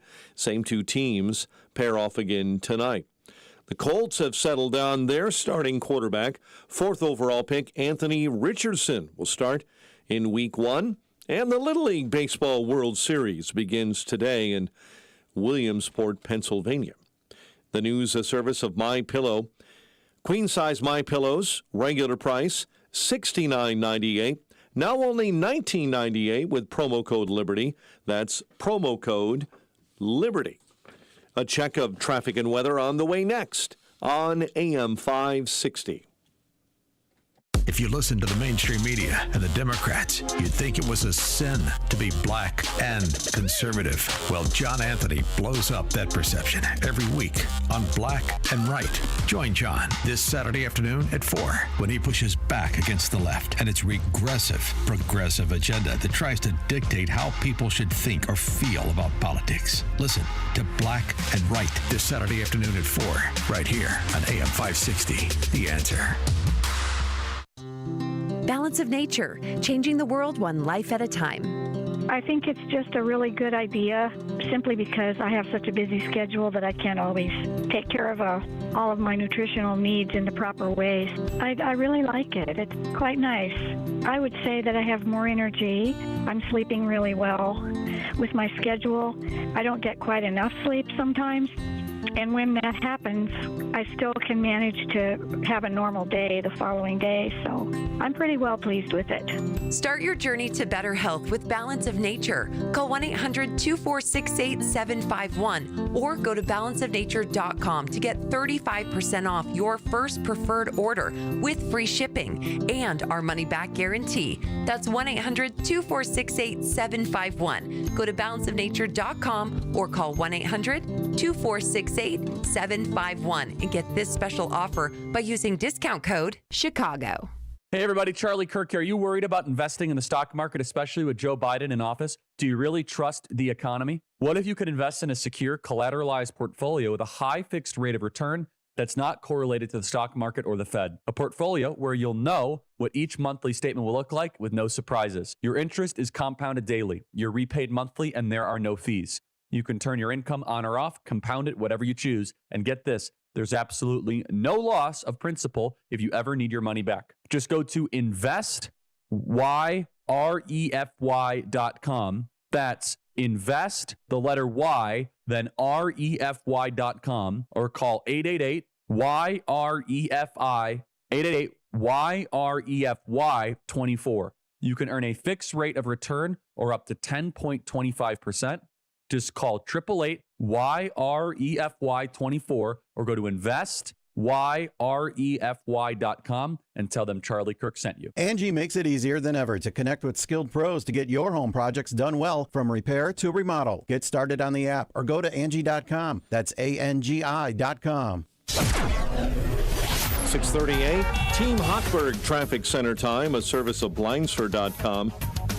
If you think custom blinds is a job for expensive pros, well, at Blindster, you have a tape measure and a screwdriver. They can install their blinds, or you can install their blinds, and you can save big. Plus, they'll guarantee they fit at Blindster.com. Eden's at 24 Lake Cook Road to the junction, the Kennedy 48, O'Hare to the Burns Circle interchange. Delays on the Ike between York and St. Charles, 56 into the old post office. Stevenson right now jams up Harlem to California, 53 into DuSable Lakeshore Drive. Bishop Ford, typical heavies, 103rd up through 87th and the Dan Ryan merge. Jane Addams, they finally cleared that accident westbound on I-90 after Beverly. Chicago's Morning Answer with Dan and Amy continues next. AM 560 Weather Center forecast. Just a pleasant day ahead. Plenty of sunshine and a high of 83. 60 right now. Next news coming up at 7. Chicago's Morning Answer continues next on AM 560 The Answer. This hourly segment is brought to you by Catholic Cemeteries of Chicago. Ensure your legacy lives on. Set your final wishes in place. Visit CatholicCemeteriesChicago.org. Listen to AM 560 The Answer online at 560theanswer.com, on the AM 560 mobile app, on your Alexa-powered smart speaker, and on TuneIn, iHeart, and on Odyssey. Now, from the Signature Bank Studios, this is Chicago's Morning Answer with Dan Proft and Amy Jacobson. If you're looking for the latest news, insight into what it means, and the sharpest opinion, there's only one station in Chicago where you can turn, and it's this one. We're AM 560, The Answer.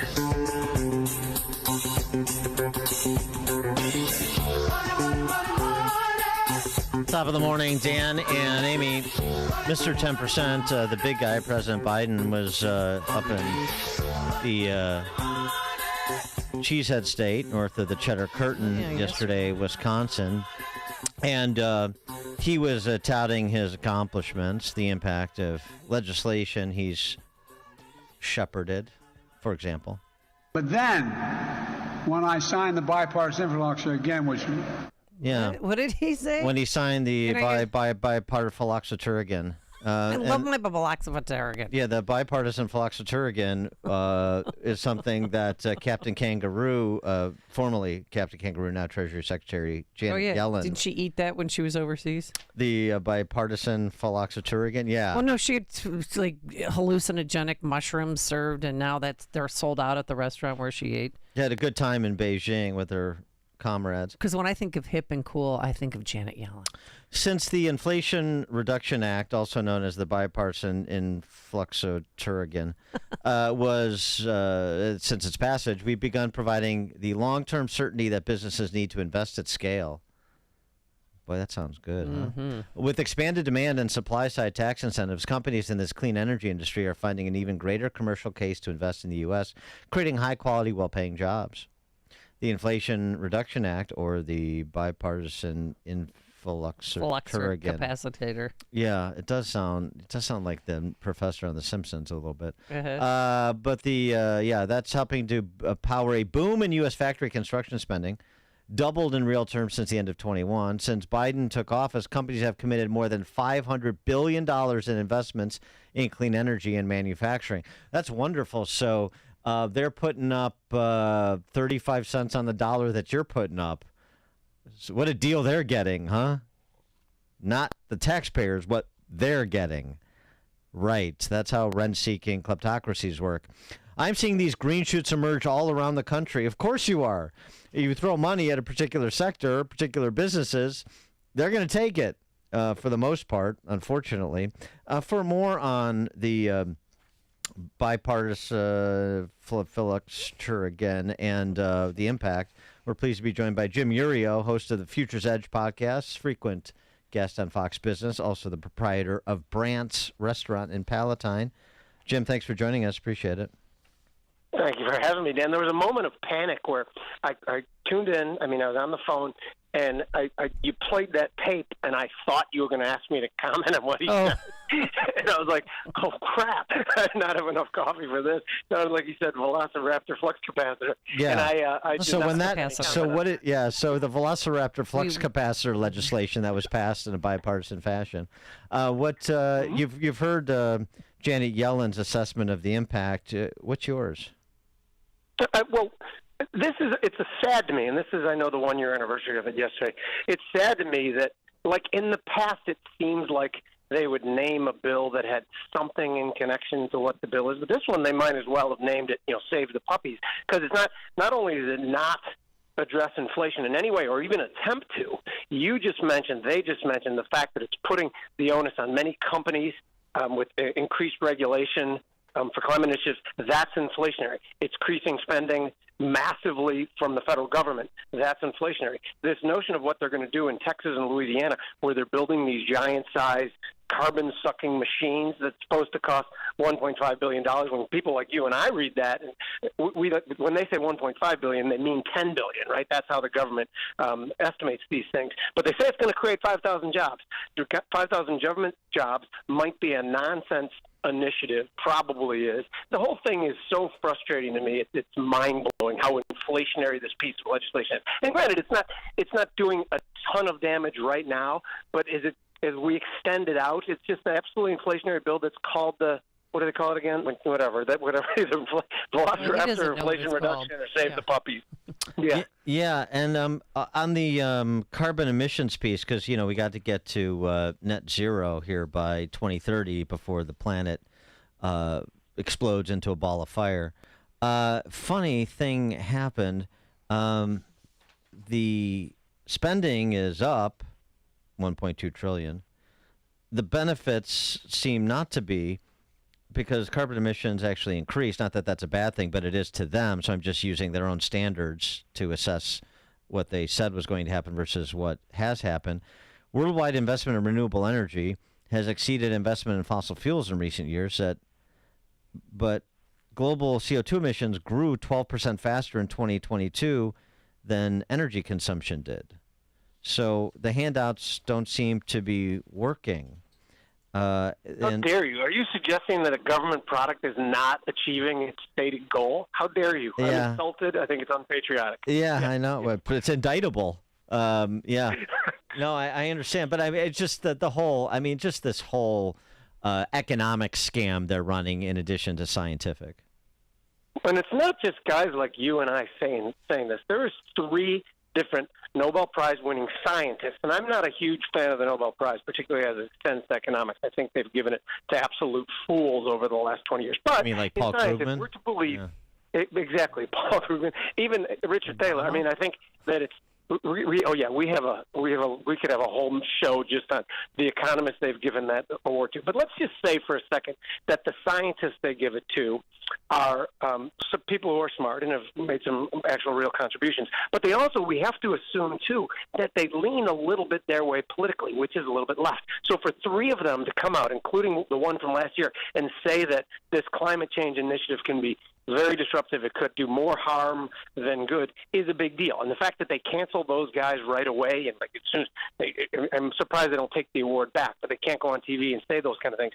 This is really scary to me. Now, I believe that the environment is something the right, conservatives, conservation, conservatives, it's right in the name, should kind of take back. But the notion of going to net zero and doing it so abruptly is absurd at best. You were talking about this being inflationary and in part helping fuel the spike in inflation over the last year. That's now calmed down, and we're not paying attention to it so much anymore, and it's not such a big deal anymore, even though people, like regular people, are still feeling the effects of it at the grocery store and at the pump. But there's some renewed concern because of retail sales in July exceeding economists' forecasts. I don't know why this, a tenth of a point or a couple tenths of a point on things like retail sales always sends these people into a lather. It's sort of ridiculous. It seems very performative to me. But now concerns renewed about whether or not the inflation beast has been tamed because of these retail sales figures. What's your take? So there's a couple different conflicting things that I'm looking at. First off, credit card debt has risen at the highest rate and really the highest slope ever, up to $1 trillion. Now that debt, too, is being serviced at a much higher rate than it was before due to the climb in interest rates. I think that that's a very bad sign for the lower half on the economic ladder in this country. Now, the retail sales numbers came out good. I'm starting to look at some government data with a little bit of a side eye, because we've seen so many things corrupted that are just, the curtain's been pulled back, that I wonder about these things. But I will say this, is that, I think something happened to people with money over the last few years, and there's this kind of YOLO attitude, and we will pay for things today and not worry about tomorrow, because tomorrow could be disrupted from us like it was before. So I think the people with money, and there's still money that was injected into the system, an extra $5 trillion by my calculation was pushed into the system based on COVID relief, COVID mitigation, whatever they want to call it. And of that money, they've only pulled about half of it back. This is ahead of the normal schedule. So there's still a lot of money that's still pumped into the system. And to see that show up places like this, I guess is not the most unusual thing in the world, but I do think we're heading for a bigger problem. Well, why don't they return the COVID funds that haven't been used to the Treasury? Nobody returns money, I don't think. Can we try something new here? Yeah, but that's pretty radical, isn't it? Someone giving money back? That doesn't seem... And again, when they put that money out there, like in the form of PPP and COVID loans and payments stopped for student loan, all those things, that money just, as soon as it escapes, it's like, can I say peeing in a pool? I mean, it's just gone. It's you can't get it back out. It's like putting something on the internet. It's there forever.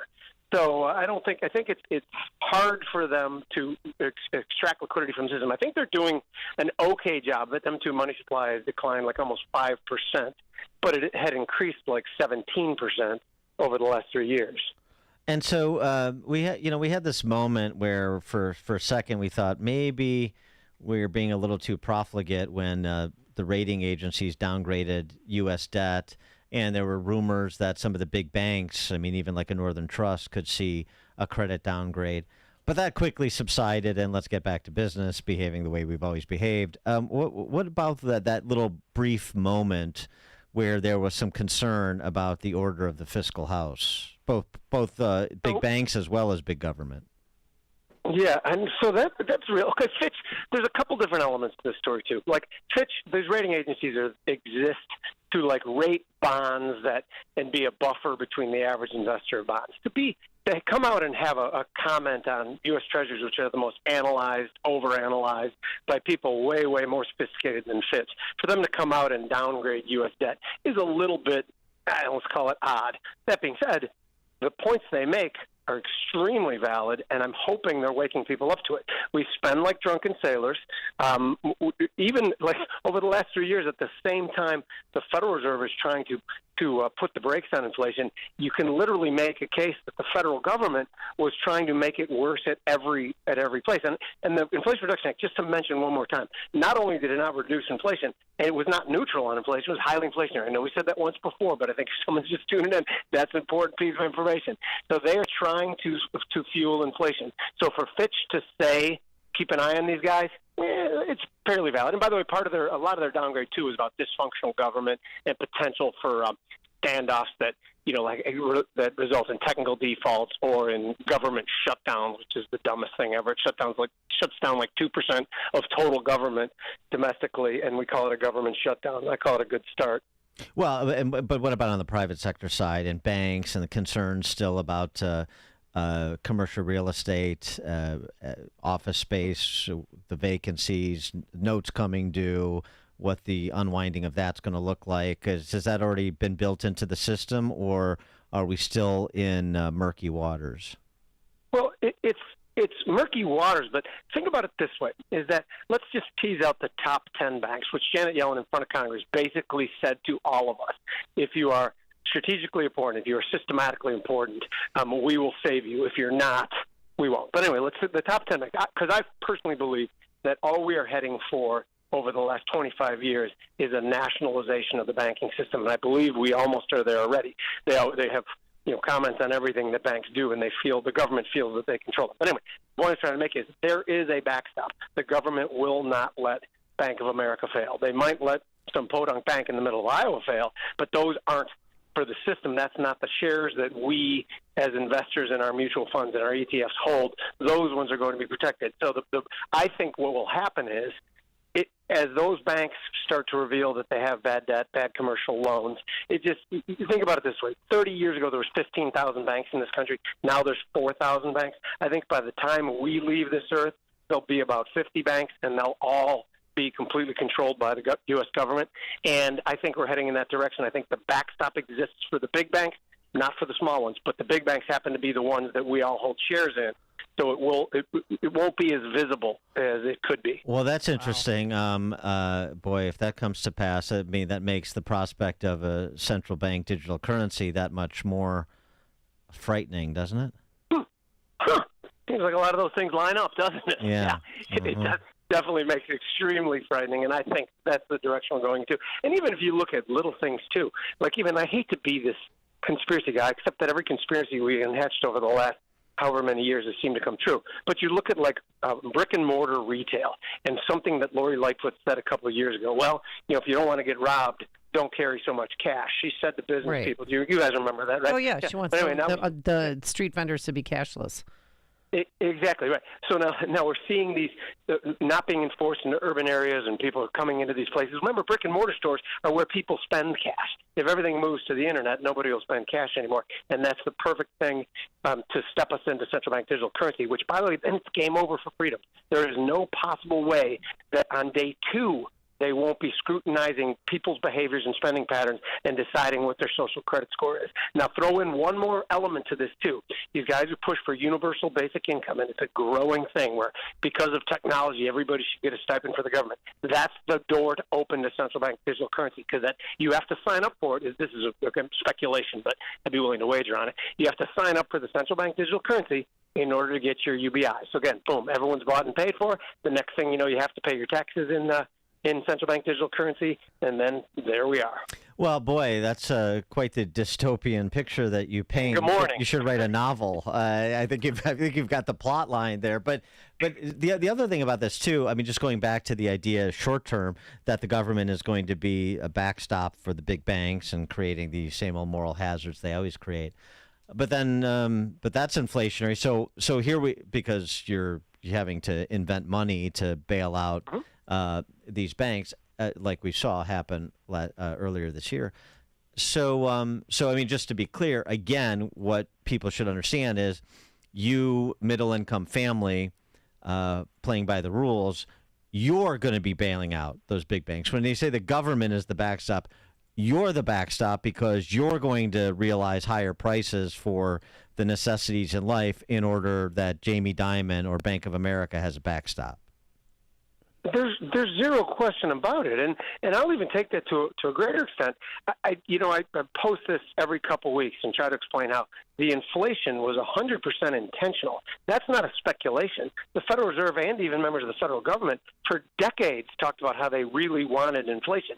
The inflation they wanted was to bail out debtors, and particularly the 5 states, we are one of them, who had the insurmountable pension debt, but it all of a sudden becomes a little bit more surmountable, if that's a word, if all of a sudden there's 8 to 9% inflation and every transaction is being taxed at that.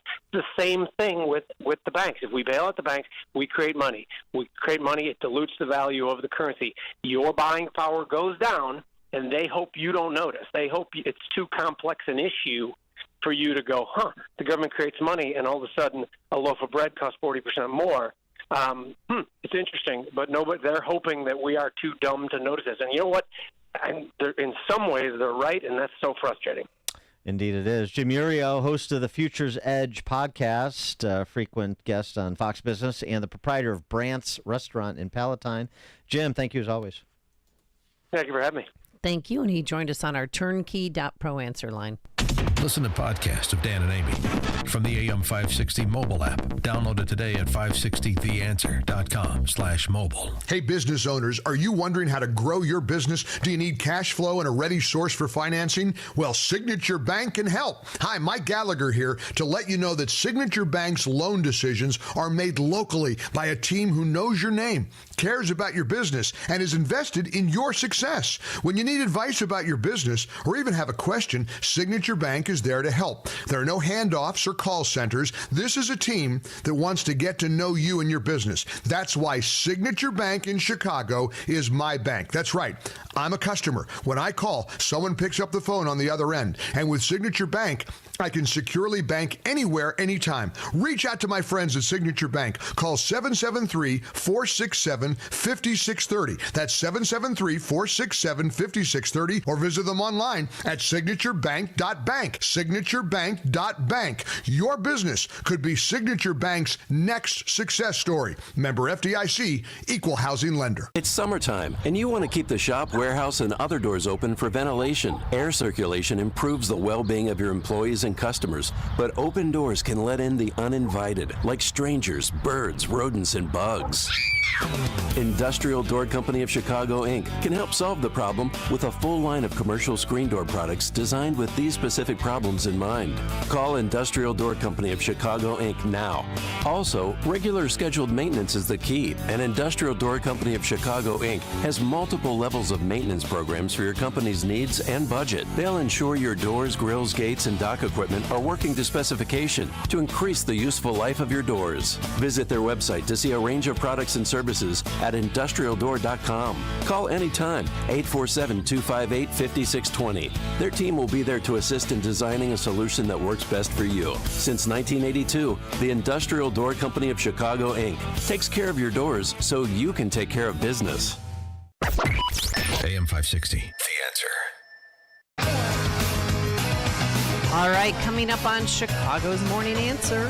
We have the pleasure at 7:07 of speaking again with legal genius Richard Epstein, University of Chicago professor. We'll talk about the Trump indictments and with particular emphasis on the most recent one at 7:07. But now let's head into the newsroom. Here's Mike Scott. An 8-year-old boy killed in an accidental shooting in Garfield Park. WIND Chicago News Time 7. They've only identified 5 of the 106 confirmed dead in Hawaii. I'm Dave Anthony, Fox News. A week after a wildfire destroyed the town of Lahaina, Fox's William Lajeunesse is in Maui. So the most immediate challenge is accounting for the 1,000 individuals who are still considered missing. 20 dogs, 90 recovery workers are in the disaster zone, sifting through the rubble and the ashes, looking for any soft tissue, teeth, and bones that they can recover DNA. President Biden calls the disaster. Generations of native Hawaiian history turned into ruin. I've spoken to Governor Josh Green multiple times and reassured him the state will have everything it needs from the federal government. The president says he plans to go, but isn't sure when, not wanting to interfere with the recovery. The president spoke in Wisconsin as he keeps touting the law he signed a year ago today. No Republicans supported. The Inflation Reduction Act was approved by a slim Democratic majority, authorizing nearly $800 billion in clean energy projects and an IRS workforce increase. Former House Speaker Nancy Pelosi and other top Congressional Democrats will celebrate the first anniversary here later today. At the White House, Jared Halpern, Fox News. After his fourth indictment, this time in Georgia over attempts to overturn the 2020 election, former President Trump claims evidence of released Monday will exonerate him in the 18 others charged. That's getting pushed back from a fellow Republican. Georgia's Governor Brian Kemp, who often clashed with Trump, tweeted at him saying the 2020 election in Georgia was not stolen. For nearly 3 years now, anyone with evidence of fraud has failed to come forward under oath and prove anything in a court of law. Fox's Griff Jenkins. Weeks after American soldier Travis King fled to North Korea, that country is finally making public comment, claiming King was disillusioned with the inequality of American society and was the victim of racial discrimination in the military. King crossed into the North after being jailed in South Korea on assault charges. He wanted to avoid being sent back to the U.S. to face discipline. America's listening to...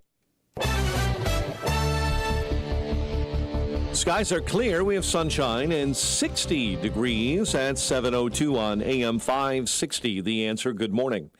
I'm Mike Scott.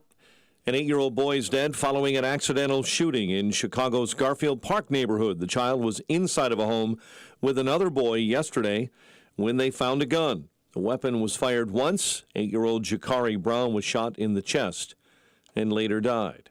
The federal perjury trial of former Illinois House Speaker Michael Madigan's chief of staff continues today. Tim Mapes is accused of lying in his grand jury testimony about knowledge of the political activities of his boss and ComEd lobbyist Michael McLean. Cook County Democrat Party is standing behind board president Tony Preckwinkle's controversial pick to replace outgoing state's attorney Kim Foxx. Democrats voting yesterday to endorse Clayton Harris III. As state's attorney, my first move will be a hard. We will need to collaborate to take on guns, carjackings, retail theft, and more. Harris is a former assistant state's attorney. The search for a teen swimmer in Winnetka concluded for the day around noon yesterday after rescue teams responded to 3 in the water during dangerous lake conditions. Crews are expected to return this morning around 7 a.m. Waters should be calmer. They'll continue walking beaches in and around Winnetka about once an hour. Chicago sports. Sox edge the Cubs 5-3 in the series opener at Wrigley. Same 2 teams later on tonight. The news is service of the AM 560 mobile app, where you can text the word app to 64636. And a check of traffic and weather is on the way next on AM 560. Join John Anthony, host of Black and Right, for a cruise on Lake Michigan on Saturday, September 9th. Come aboard the luxury yacht Free Spirit for a fun afternoon with fellow AM 560 listeners. Enjoy great food and beverages and be a part of the live broadcast of Black and Right with John Anthony. Tickets are on sale now at 560theanswer.com/cruise. That's 560theanswer.com/cruise. The Daily Herald 2022 Best of the Fox winner for Best Financial Planner is Total Clarity Wealth Management. The 2022 Reader's Choice Award winner for Best Wealth Management Firm and Best Financial Planner is Total Clarity Wealth Management. Are you ready for a change? Choose Total Clarity Wealth Management. With a professional team of financial advisors and CPAs, they can show you the way to financial readiness and keep you on track. Their philosophy is built on solid relationships and trust, with access to expertise in tax planning strategies, 401k rollover services, estate planning, and more. They can help you be ready for anything. Hi, this is Terry Murphy. The cornerstone of our practice has been to help clients stay focused on their goals throughout life's changes. Get in touch with them at TotalClarityWealth.com. That's TotalClarityWealth.com. Securities offered through LPL Financial Member FINRA SIPC. Investment advice offered through Total Clarity Wealth Management Inc., a registered investment advisor and separate entity from LPL Financial. Awards are based on number of reader votes. This award is not representative of the views of clients and is not indicative of future performance or services. All right, this just in, Pure Talk just added more 5G data to every plan and is now including a mobile hotspot with no price increase at all whatsoever. Just $20 a month for unlimited talk, unlimited text, and now 50% more 5G data, plus you get mobile hotspot. Start saving today. Go to puretalk.com, enter the promo code Sean, S-E-A-N, to make the switch to Pure Talk, and you do it now, you'll save an additional 50% off your first month. That's puretalk.com, promo code Sean. Your pet isn't just a pet, they're part of your family. Most of the pet food on the market is cooked at high temperatures, which kills nutrients. A scoop of Dynovite is a 3-in-1 daily supplement, adding back key nutrients to your pup's health. Try Dynovite for free. Just pay shipping and handling. Learn more at dinovite.com/radio. That's dinovite.com/radio. Happier, healthier with every bite. Over 1 million pets helped with Dynovite. Balance of Nature, changing the world one life at a time. My son was saying, Mom, why are you paying so much for this? The supplement store has the exact same thing. And I said, no, they don't. You know, because he was telling me that they have similar products as Balance of Nature. But then when he came over to my house and he looked at the label of the Balance of Nature about all the, ingredients and everything, he realized, oh, yeah, this is a superior product. Start your journey to better health with Balance of Nature. Call 1-800-246-8751 or go to balanceofnature.com to get 35% off your first preferred order with free shipping and our money-back guarantee. That's 1-800-246-8751. Go to balanceofnature.com or call 1-800-246-8751 and get this special offer by using discount code CHICAGO. 7:07. Let's get an update on the roads. In our Team Hochberg Traffic Center, we see delays on the inbound side of the Edens Expressway, 20 minutes Lake Cook Road to the junction. The Kennedy inbound right now is at about 55 minutes from O'Hare into the Burn Circle interchange. Stevenson 46 from 355 into DuSable Lakeshore Drive. Tri-State accident, left lane blocked. Multiple cars in the local lanes southbound between the O'Hare Oasis and North Avenue. Itasca reported an accident. Norwood and Hilltop. West Chicago accident reported. Route 59 and Roosevelt. Traffic, a service of Townstone Financial. Need to pay off credit card debt? Townstone.com can help you with a home equity line of credit. Townstone.com, Illinois mortgage licensee 6629 and MLS 136639. Chicago's Morning Answer continues next. AM 560 Weather Center forecast with Steve Williams. Sunshine, terrific day. High today 83, partly cloudy. Thunderstorm in spots tonight toward dawn, low 65. A thunderstorm in spots early tomorrow morning. Then variable cloudiness and breezy. High tomorrow at 81.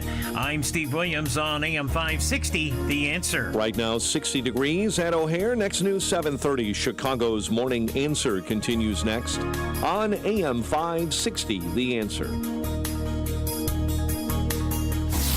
This hourly segment is brought to you by Cabino Environmental Response Team. Find them online at cabinoenvironmental.com. Listen to AM 560 The Answer online at 560theanswer.com, on the AM 560 mobile app, on your Alexa-powered smart speaker, and on TuneIn, iHeart, and on Odyssey. Now, from the Signature Bank Studios, this is Chicago's Morning Answer with Dan Proft and Amy Jacobson on AM 560. The Answer.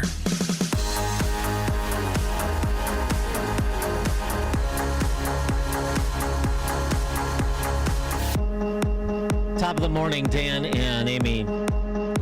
I'm watching this roundtable of yapping hyenas on CNN right now talking about the Trump indictment. Yes, and I guess the good news is so few people watch CNN that maybe it doesn't matter. But these are such unserious people. I know. This is all. There's one Republican up there. I don't care. This is all just so much fodder, part of the game. Oh, they love this. These people are disgusting, and they're stupid. I mean, dumb. They have no idea what they're talking about. You have people like Bakari Sellers on the panel, who's written more books than he's read. I did want to get to one thing, since this has been a question that several have asked. Yes. About state-level offenses, right? The president can't pardon state-level convictions, but a governor can. So that may or may not be helpful in Georgia for Trump, were he to be convicted of any of these charges, given Kemp as the governor. But in Georgia, it's even more complicated than that. Even if there was political pressure on Kemp to pardon Trump if he were convicted of any of these charges, in Georgia, there is a board of pardons and paroles, 5 members appointed by the governor, confirmed by the Senate. Also, to be considered for a pardon in Georgia, someone must complete their sentence, have no pending charges, and wait 5 years. Oh. So if he's convicted and sentenced to prison, then he's going to prison, basically. So I just wanted to address that. Alan Dershowitz, of course, famed Harvard law professor, emeritus, he, reacting to this latest indictment, offered his take on what's happening here with all of these indictments. All 4 of these indictments, what's the real play here is to get Trump, which is, of course, the name of his book, he explained. And I predict there'll be some convictions. I think the strategy is to get bad convictions, but to get them fast in New York, in Florida, in Washington, and in Fulton County. Then they'll be reversed on appeal, but they'll be reversed on appeal after the election. That's why everybody's rushing to get these cases tried. We now know that they want it tried within 6 months in Georgia. They want a trial in January in Washington, D.C. They want a trial in May in Florida. New York has been willing to put it off, but they're going to get on the bandwagon too. Everybody who is going after Trump, the whole get Trump approach is to get him before the election. Convict him before the election. Then he wins on appeal. All right, that's tomorrow's news. For more on this, we're pleased to be joined by Richard Epstein. He is the James Parker Hall Distinguished Service Professor Emeritus of Law and Senior Lecturer at the University of Chicago, that is. Professor Epstein, thanks for joining us again. Appreciate it. Well, it's always good to be with you, Dan. Is that is what Professor Dershowitz said there? Is that your take on what's happening here? This is the strategy: bad convictions, but get them quickly, and if they're overturned on appeal at some point, so what? Well, I think what happens is the people who are proposing this would get rid of the word bad. They say we'll get convictions and we'll try to defend them on appeal. And it is commonly the case that the more aggressive theory that you use at trial, the more likely it is that you ought to get a conviction and the more likely it is that it's going to be overturned. And so if you start looking at the various kinds of cases through that lens, if you start looking at the Georgia situation, that is said in such incredibly broad terms that it's hard to think of anything that happened in the United States in the last 5 years which is not part of that criminal enterprise. And so I think it fits that. But if what you do is you look at that, what I think is the most serious of these charges, the efforts to beat up Mike Pence in order to get him to flip the election, either send it back to the states or cast the ballots himself, that's a very focused charge. I think it's a very strong charge. I don't think there's anything in the Constitution that even allows him to count the ballots. It only says that he could open them and then they're counted by ministerial features. That case is very focused. And it seems to me that what's the best strategy for the prosecutor there, he's not going to listen to me, is you focus exclusively on that to get all the dubious free speech cases and the intangible services cases. And what you try to do is to show that the interactions between the Trump team on the one hand and the Pence team on the other hand rose to the level of a kind of belligerence. Now, this is not an easy thing to do. Let me just give you one parallel example. It is very clear that you are allowed to persuade people. It is very clear you're not allowed to coerce people. And then you just get to the very common question, what do you do with picketing? Is that coercion? Because you could basically get very close to somebody and wave your hand and a mallet? Or is it just persuasion in a particularly loud way?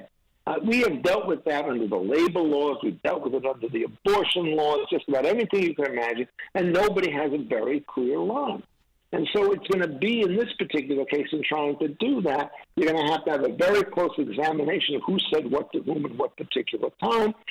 You cannot predict, not knowing the way the record will unfold, who's going to prevail on that issue. Well, that's manageable. Yeah, but on the Pence issue, too, they've got another problem there because they're going to have to argue in the alternative. Because on the one hand, they're arguing, many are arguing, that Trump knew he lost and this was an attempt to illicitly overturn the election, knowing that he had lost the election. So there was, malice aforethought.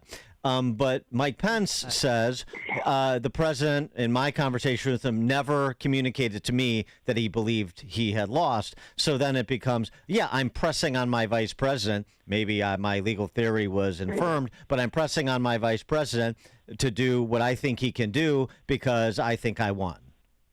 Yeah, I think the correct answer to that is that it's res judicata. All of these things were handled at the state level, and they transmitted it through.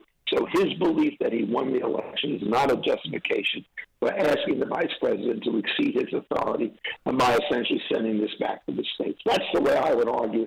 I think that's the most important. Well, yeah, but I'm sorry to interrupt, but I mean, so what? It was improper for him to make the ask, but I mean. But unless he offered an inducement or made some sort of extortionary threat, he's just making to your point about picketing, he's just making a vociferous argument. It may be completely erroneous, but that's just an argument. That's a plea. That's a request. That's a complaint. That's not a criminal conspiracy. What you have to do is to basically understand what the conversation is. That's what I said. This is going to be a fact-intensive hearing in which there's no way to predict it in advance. But what will happen is it's a decent prosecution. What they will try to do is triangulate this with all the other things that were told to Trump about the legality of this and so forth, and see if they can make it stick that he understood he was beyond his jurisdiction. And the defense will start to say that he had advice of counsel and all sorts of other things. This is the strongest case. I didn't say it's a lockstep case. Yeah. Cases having to do with speech and coercion are famously difficult in every other area of the law. And when you get something with the stakes this high, it's not going to be a very, very easy case to give you. Just to give you a sense of what the range of opinion is on that, I have several colleagues at the University of Chicago, Will Bowden and Mike Paulson. They argue that Trump engaged in insurrection and that he is banned under the. Well, I mean, I know they do, but that's because he wasn't even charged with insurrection. Those are not. I mean, we have all sorts of people running around with law degrees and law professor jobs who are just completely blinded by their political viewpoints. I mean, that's the legal argument. It's an insurrection because I say it was. So okay, well, I'm just telling you. I mean, these are not left-wing fanatics in terms of what they do. I looked at the text of the Constitution and I said, I don't know what they're sipping today, but it talks about insurrection in connection with rebellion and giving aid and comfort to the other people. It's an insurrection to try to upset this election. It's an insurrection to try to upset any election. So I think it's absurd. But on the other hand, there are people say it's completely protected by the First Amendment. So what you're doing is you're looking at something where if you can go from left to right 180 degrees, there are respectable people at every point on that curve. Yeah. That makes it a hard case. I do not believe the same thing is true with respect to what's happening in Georgia. I just regard that case as over the top. Right. I went back and... Well, I was sorry for interrupting, but 12 of the 161 acts of racketeering, like he's some mob boss, were Trump's actual tweets. So why aren't his First Amendment rights protected? Well, there's that. Also, the grotesque definitions of forgery. In this case, if you put your name on a ballot saying, I think I'm the correct guy, you're not forging the name of somebody else. What you're doing is you're asserting an independent claim. And what happens is all of the stuff that they're doing having to do with these issues are people essentially disagreeing with the outcome. They're not pretending to be somebody else. So these are not forgery claims of any kind of sort. And so what's happened is what she's done here is she's thrown the kitchen sink and she's giving very novel definitions of certain kinds of standard activities, forgery, impersonation, and so forth. And those are not definitions that have ever been used in the law, and then she treats them as self-evident truth. And you're trying to figure out what the criminal enterprise in this place is. Very difficult to compare it with racketeering. What you're trying to do is to take over a neighbor in order to, basically monopolize the heroin trade. If you look at the basic statute under the situation under RICO, it talks about investing the proceeds of a pattern of racketeering activity or acquiring and maintaining an interest and control of an enterprise, right? These are not what's happening in this case. So what she has to rely on is they participated in the affairs of an enterprise. Well, what counts as an enterprise in this particular case is now the effort to overturn the outcome of an election, which is not the kind of enterprise that you have in all the standard kinds of cases. So a statute which is intended to deal with mob activities and various kinds of corrupt sales is now being used to deal with political protest. And there's not the slightest recognition of this because you don't see in the indictment any real definition of what counts as the enterprise to which it's a part. I did go back, and thanks to the New York Times, it did something very useful. It gave you a copy of the entire transcript that took place between Trump and the Republican Secretary of State, Raffensperger, over the question. He said, "Smile me both." Well, you listen to what he's saying. He's not saying, go out and manufacture votes. This corruption has been so corrupt in the way in which it's going. I was out there at my rallies, and by God, you just heard mobs of people. How could I have lost when Joe Biden brings everybody to a rally and becomes a snooze fest? I won this thing. And what your job is to go back and make sure that you correct the irregularities. And this is against the background, by the way, where mysteriously in the middle of the night they shut down the Atlanta office, right, which was counting ballots and so forth. So there was on his mind a belief, whether true or false, that this was happening. And so the point you make about bona fides, right, has a very much more powerful role here than it does in the Pence case, because with Pence, the argument on the other side is even if you're right, you cannot ask somebody to do something which is beyond his particular power. And the only question you have to ask is, did you know it was beyond his particular power?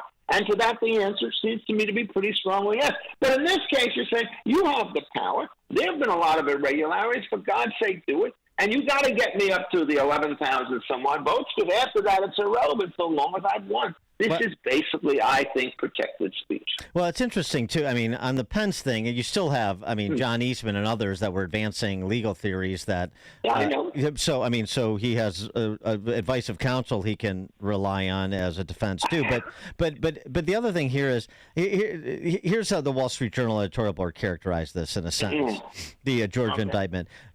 It treats Trump's attempt to reverse the 2020 election as if it were a mafia operation rather than bumblers who controlled no election machinery in Georgia or anywhere else.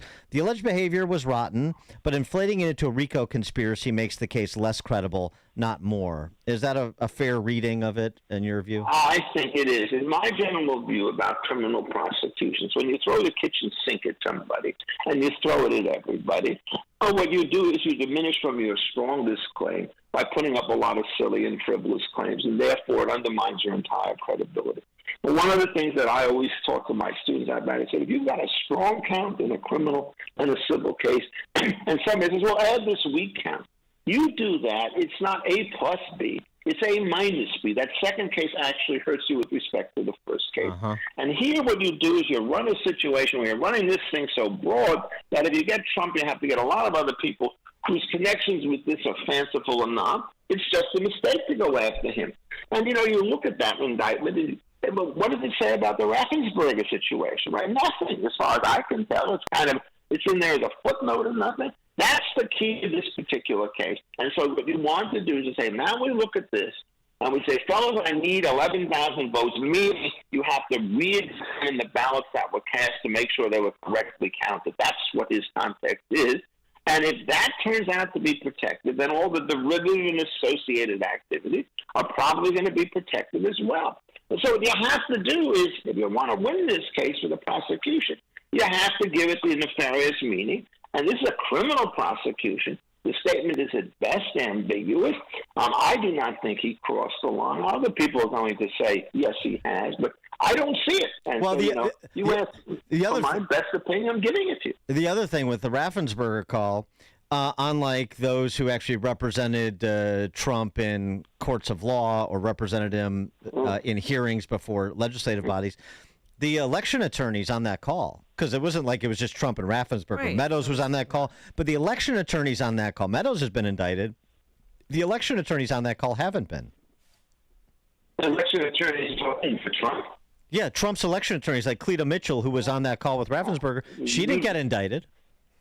Well, she shouldn't get indicted. I know she shouldn't get indicted, but I'm just saying it's telling. Yeah, I think also, by the way, generally speaking, if you say that somebody who tells a falsehood to a legislative body is subject to a criminal indictment, at that point, essentially, 90% of the people who testify before government on behalf of somebody are going to be exposed to at least the threat of indictment. So The basic argument in these kinds of cases, you want to get something, if you're a prosecutor, which is big enough to catch Trump, the biggest fish you have, but not so big that it brings in a lot of little innocent features. And so the next kind of case in an unrelated matter, somebody's going to be able to throw the book at everybody. And so in the Smith case, when he starts talking about honest services, forget about that. That's the kind of thing for which you have to show reach of fiduciary duty. You want to talk about what happened on the steps of the Capitol? Forget about that. He said, go there and exercise your First Amendment right. Just drop that out and spend your time on the one hard case. And look, I mean, if you ask me what the chances of conviction are, if that is done optimally by both sides, I will tell you as a non-practicing lawyer, I think the odds are that Trump will lose. Not overwhelming, but I think it's more than 50%. I take a slightly different view from my esteemed host on this show. Well, I'm not saying he won't get convicted. I'm just saying he should have never been indicted. But to like pull back on this now that we're through 4 indictments under our belt of a former president of the United States in the context of his running for election again. I mean, what is your view about the impact this has the last few months and what is to come? The impact it's had and will have on the future of our republic. I mean, I don't want to sound grandiose, but this is serious stuff here that we're dealing with. Well, I'm very upset about all of that stuff. I mean, it's not the fact that there's a prosecution. There's a prosecution by a sitting president who manages to take an extremely strong person in Smith and run him in this particular case. He is known to be over-aggressive, as he was against the Virginia governor when he lost that case in the Supreme Court. And he's a hardline guy. Then on the other hand, when it comes to dealing with Hunter, what you do is you get this bumbling fool who sits there and lets the statute of limitations run, gives sweetheart deals, and then gets promoted for his incompetence to shield his incompetence from further abuse. So I think the real problem that we're seeing here is that we see huge sense of differential senses of justice in this particular case, in which the Bidens are all coddled and protected on the one side, and the Trump people are pushed absolutely to the limit on the other. If you're asking me the deep philosophical question of whether or not I would punish Trump at all for these kinds, I think there's only one count that's worth bringing in light of our prosecutorial history, and that's the very dubious one about trying to switch the electoral stuff. But if you think, for example, about tweeting, think about what Hillary Clinton did with respect to when she ran a government server on an illegal site, and she was saying, well, she didn't know she violated the law, which of course she did. We're not going to prosecute her. These were live messages coming in and out. And what Trump is being prosecuted is waving a document before somebody, which is illegal. I have no doubt about it, but there was no transmission of information to foreign powers. The odds of Hillary Clinton having kept that server secure in some sense is close to zero. And she managed to walk. Well, you start looking at this kind of stuff, and the Trump claim that there are 2 sets of justices coming out here, 2 sets of rules, one for Democrats and one for Republicans, are going to be made. And then you do the other thing. How many times, I ask this question to everybody, how many times has Trump engaged in an illegal prosecution when he was president of his political enemies? That's good. Well, what's the answer to the question? 0. 0, right? And then you look at the Steele dossier, and then you look at the Mueller investigation, then you look at the way in which they go over the various kinds of people who are going to take offices and so forth. And it turns out it's just a nonstop charade going after him. And many of these things are bogus. So, I mean, just to take it, that thought that you bring an impeachment action against the President of the United States for basically hesitating on whether to make any foreign affairs grant to Ukraine and so forth, when that's in the heart of his presidential powers, and he's talking to the guy on a public telephone, that's crazy in terms of what you do. On the other hand, Lord knows what Joe Biden did with respect to get the Ukraine guy fired, and that's real interference in foreign affairs, and everybody salutes the man for his uncorruptible behavior. It's just too much of a double standard. Richard Epstein is the James Parker Hall Distinguished Service Professor Emeritus of Law and Senior Lecturer at the University of Chicago. Professor Epstein, thank you as always. Really appreciate it. Okay, thank you so much for the spirited discussion. Thank you. Always a pleasure. And he joined us on our turnkey.pro answer line. Coming up on Chicago's Morning Answer. We'll stay on this topic. Kamala 2018 on ballot integrity. versus Kamala 2023 on ballot integrity, 737. You're going to want to hear this one. But now let's head into the newsroom. Here is Mike Scott. Sunshine, 62 degrees at 7:30 on AM 560. The Answer, and good morning. I'm Mike Scott. Officials say Russia has resumed its targeting of grain infrastructure in Ukraine's southern Odessa region using drones in early morning and overnight strikes on storage facilities and ports along the Danube River.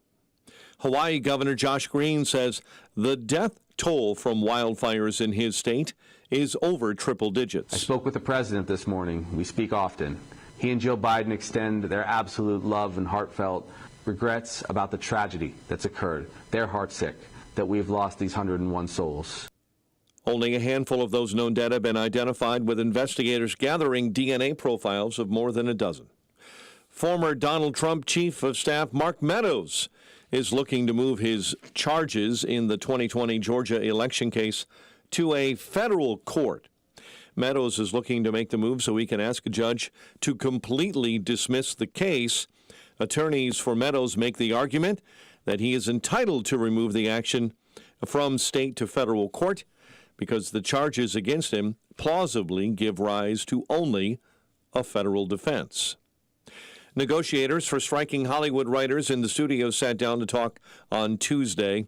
Sources are telling Deadline the meeting ended with mixed results. A private security guard has been charged after a deadly shooting outside of a Ford Heights club this past weekend. Authorities say Jesus Galvan of Texas was shot and killed early Saturday. One of his passengers fired a gun at a vehicle belonging to the club's security guard, Michael Long. And as Galvan drove away, Long allegedly fired multiple shots at his truck, killing him. Cook County Democrat Party is standing behind Cook County's board president, Tony Preckwinkle's controversial pick to replace outgoing State's Attorney Kim Foxx, endorsing Clayton Harris III in next year's primary election. As State's Attorney, my first move will be a hard reset with law enforcement. We will need to collaborate to take on guns, carjackings, retail theft, and more. He was chosen over retired 1st District Appellate Court Justice Eileen Burke. Staff at the Art Institute of Chicago ratifying their first collective bargaining agreement. The move comes after workers became the first at a major Chicago museum to unionize last year. President Biden approving a FEMA disaster declaration over flash flooding damage in Cook County. Biden signing that declaration, allowing FEMA to offer individual assistance for Cook County residents impacted by severe weather in July. And the U.S. Geological Survey reporting that an earthquake hit southeast Illinois, about 4 miles south of Lawrenceville. The earthquake with a magnitude of 2.5. The news, a service of the daily podcast of Chicago's Morning Answer and the Sean Thompson Show. Subscribe free at 560theanswer.com/podcast. A check of traffic and weather on the way next on AM 560. Just as a 23-year Marine, this angers me. But if I had left one confidential document out overnight on a desk, I would have lost my career. It's a long way to the nomination. I still believe that Joe Biden will not be the nominee and somebody else will be. It is very, very worrisome that Donald Trump is able to somehow convince so many Americans that he deserves any position of serious power. Join the Beyond the Beltway conversation Sunday night from 10 to midnight right here on AM 560. The Answer. It's a big deal because your finances are a really big deal. Wintrust Community Banks would like to announce our newest and greatest 11-month CD rate with a whopping 5.35% APY. Act now and you can lock in 5.35%. Just go to wintrust.com/locknewrates and start earning more. Annual percentage yield accurate as of May 5th, 2023 and assumes funds remain on deposit until maturity. Minimum daily balance of 1 cent required to obtain APY. $1,000 minimum to open. New money only. Offer may change at any time and without notice. Member FDIC. Hun, we need to stop putting off getting life insurance. I know. It's just been so busy, and I'm sure the cost is out of our budget. Well, Jen told me that they got a $500,000 term life insurance policy from Ethos for less than $23 a month. All online with no complicated forms and no medical exam. All they had to do was answer a few health questions. Wait, no medical exam and all online? I know, right? It's not easy to think about, but if something happened to you, James and I would be... Okay, I get it. Let's get a quote from Ethos right now. Wow, you were right. There's no medical exam, and Ethos makes the whole online process fast and easy. And look at these rates and coverage options. It's great protection and totally fits our budget.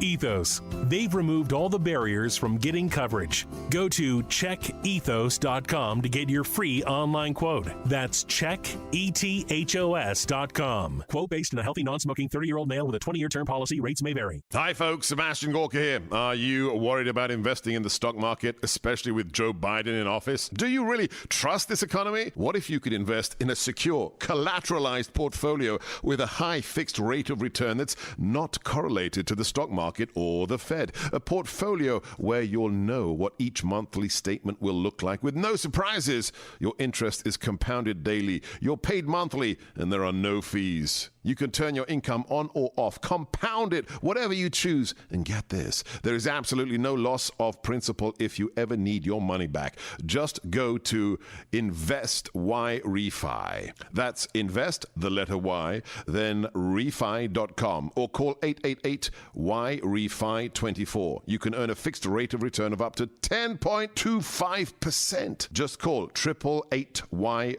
Refi 24 or go to investyrefi.com and tell them Dr. G sent you. Are you looking for fair news coverage out of the nation's capital? Join the Center Square's editor-in-chief Dan McCaleb and DC Bureau Chief Casey Harper as they discuss all things coming out of Washington, D.C. And as you said, I did a fact check on this because I really found it pretty misleading. Gas prices, yes, are down. But if you look at food prices, they increased. No spin, just the news. Listen to the America in Focus podcast at americastalking.com or wherever you get your podcast. Hire with minimal effort and max speed with Indeed. Their hiring solution platform helps you attract, interview, and hire candidates efficiently. Visit Indeed.com/credit. 7:38. Team Hochberg Traffic Center time is a service of MyPillow. Queen size MyPillows, regular price $69.98.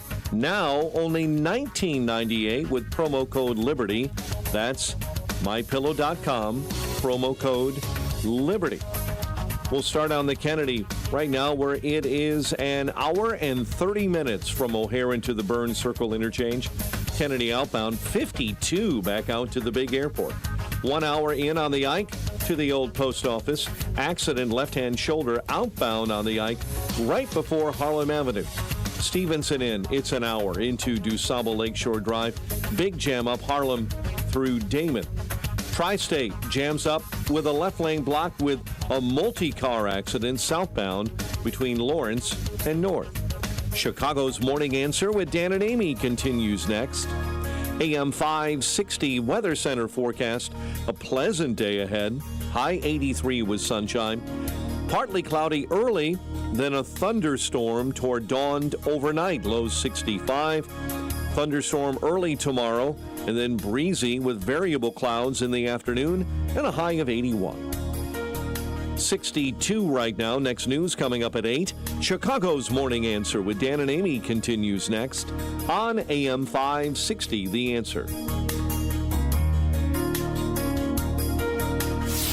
This hourly segment is brought to you by Unleash Your Wealth with Raj Shah. This Saturday morning at 7. Learn more at scwealthadvisors.com. Listen to AM 560 The Answer online at 560theanswer.com, on the AM 560 mobile app, on your Alexa-powered smart speaker, and on TuneIn, iHeart, and on Odyssey. Now, from the Signature Bank Studios, this is Chicago's Morning Answer with Dan Proft and Amy Jacobson. Only the biggest stories, only the biggest guests, and only the biggest opinions. This is AM 560, The Answer.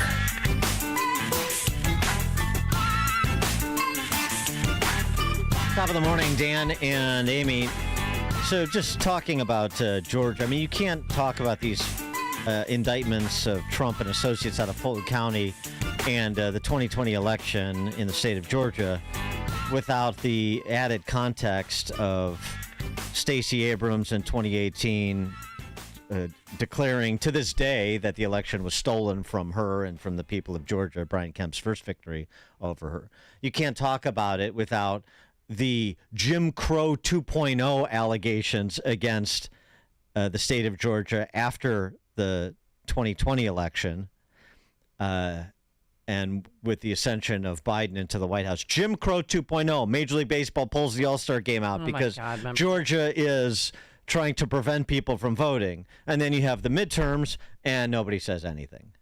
And they went off without a flaw because when Stacey Abrams loses, you get to make categorical assertions that it's stolen and it's racism and it's black voter suppression. And people can't get water or food while waiting in line to vote. I mean, it went off the rails. And then Biden wins and everything's fine. All of a sudden, Jim Crow 2.0 is not a big deal. I mean, well, all of a sudden elections aren't being stolen and the elections are fine. And then 2022, the midterms, and Ralph Warnock gets reelected. Jim Crow 2.0, who said that? There's no what are you talking about? No problem. Everything's fine in Georgia. Pristine elections. If we win, everything's fine. If they win, it's Jim Crow 2.0. Well, can I remind you of 2016 when Hillary Clinton lost? And all the Dems, all of them had a comment about the election results and it being rigged. You can run the best campaign. You can even become the nominee.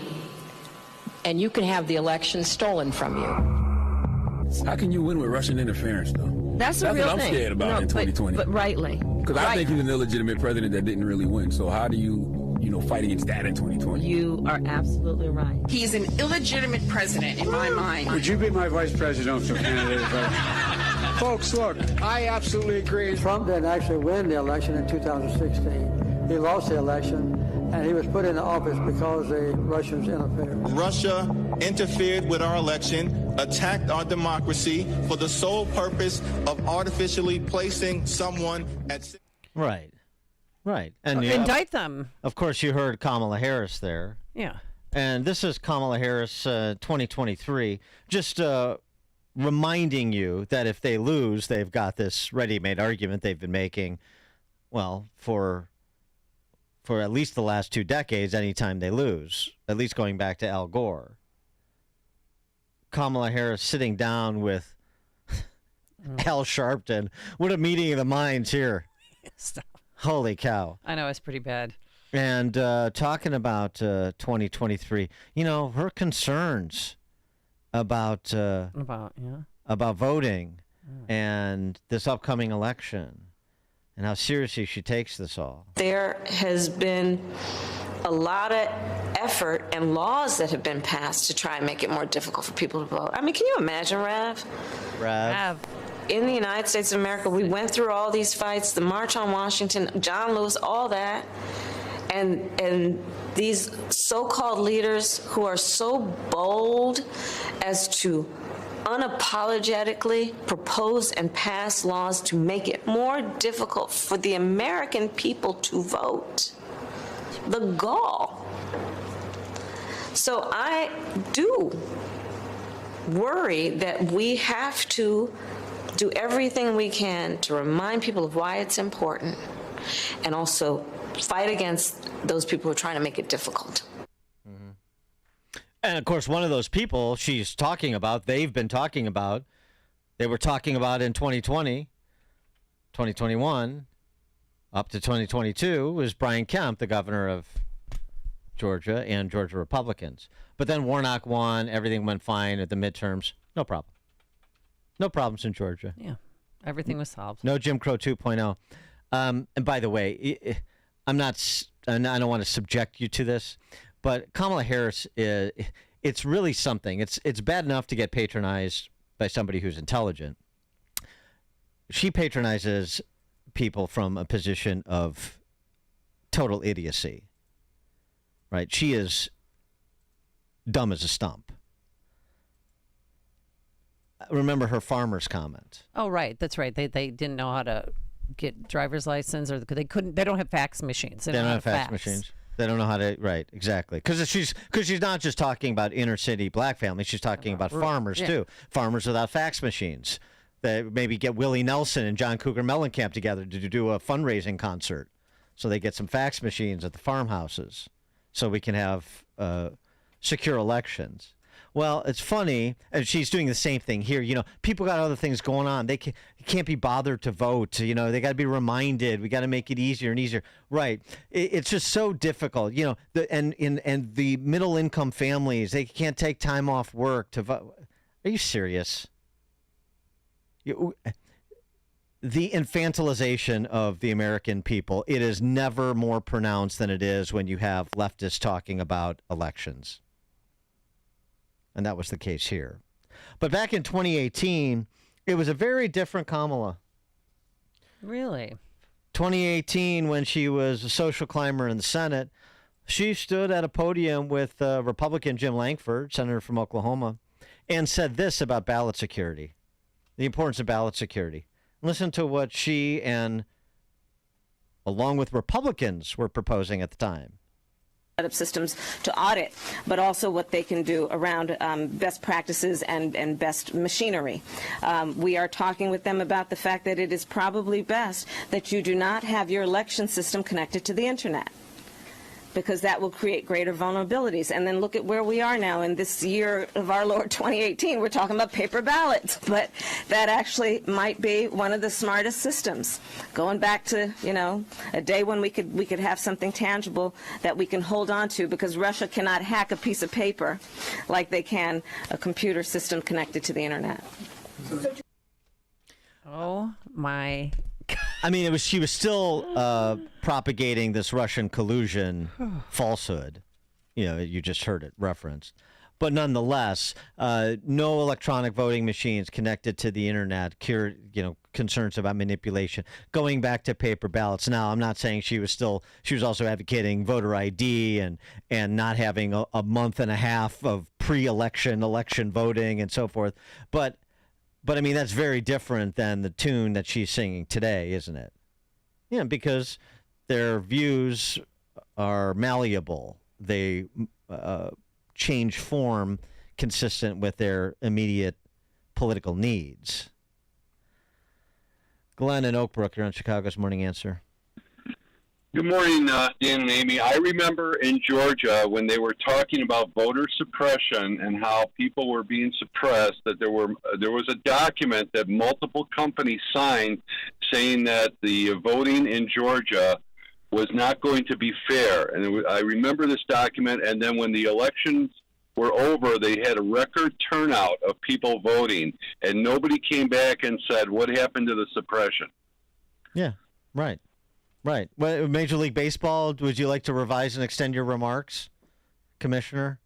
Ridiculous. Manfred and the rest of them? I mean, it's so upset about Stacey Abrams losing the gubernatorial race. I mean, really, it's just as simple as that. Yeah, but they hurt so many businesses, large and small, in Atlanta because of that bonehead move. It's a GOTV play for them to preemptorily claim fraud if they lose.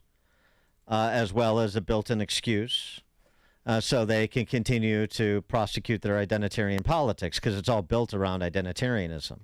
So this just is another angle in. And it won't stop, especially if you don't have people with some sense call it out for what it is.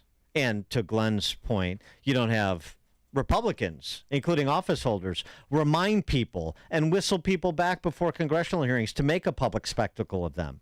Would you like to revise and extend your remarks about the election law in Georgia? Oh, meanwhile, we have this out of Michigan.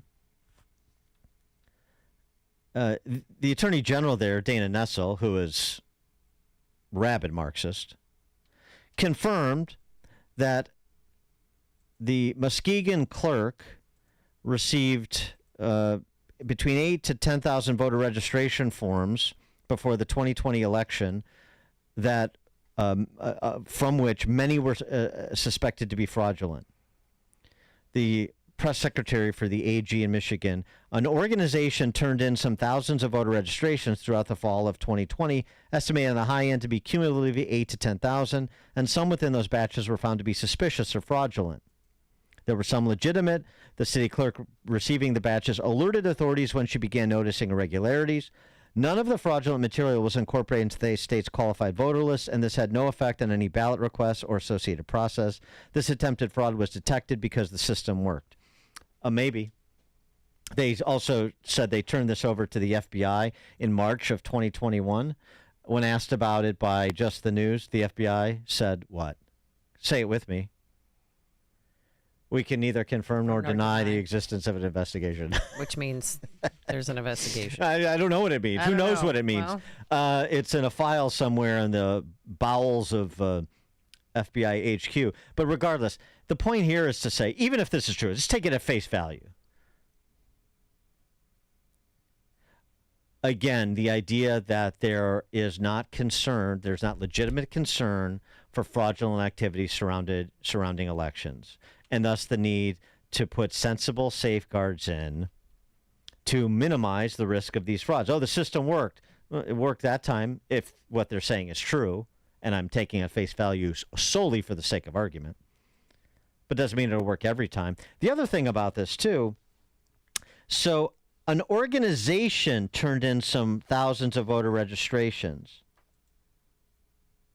This has been called attempted fraud. So this was 3 years ago. This was referred to the FBI more than 2 years ago. Do we know who the organization is? What organization it was? Is anybody being prosecuted for attempting to commit election fraud? Or is that not a crime in Michigan? Only Trump's tweets are, or calls to legislators. Just inquiring about an election. 312-642-5600, turnkey.pro answer line. You can also reach us on our text line, 64636. Type in DA, then a quick comment. Frank, Tinley Park.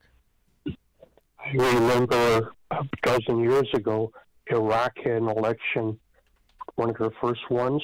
Yeah. And they used indelible ink. They dipped their finger, and they were so proud showing their finger to the cameras. Yeah. I do Maybe remember. that's what we got to do. Yeah. Thanks for the call, Frank. How many weeks of voting did they have in Iraq? Matt, Southside.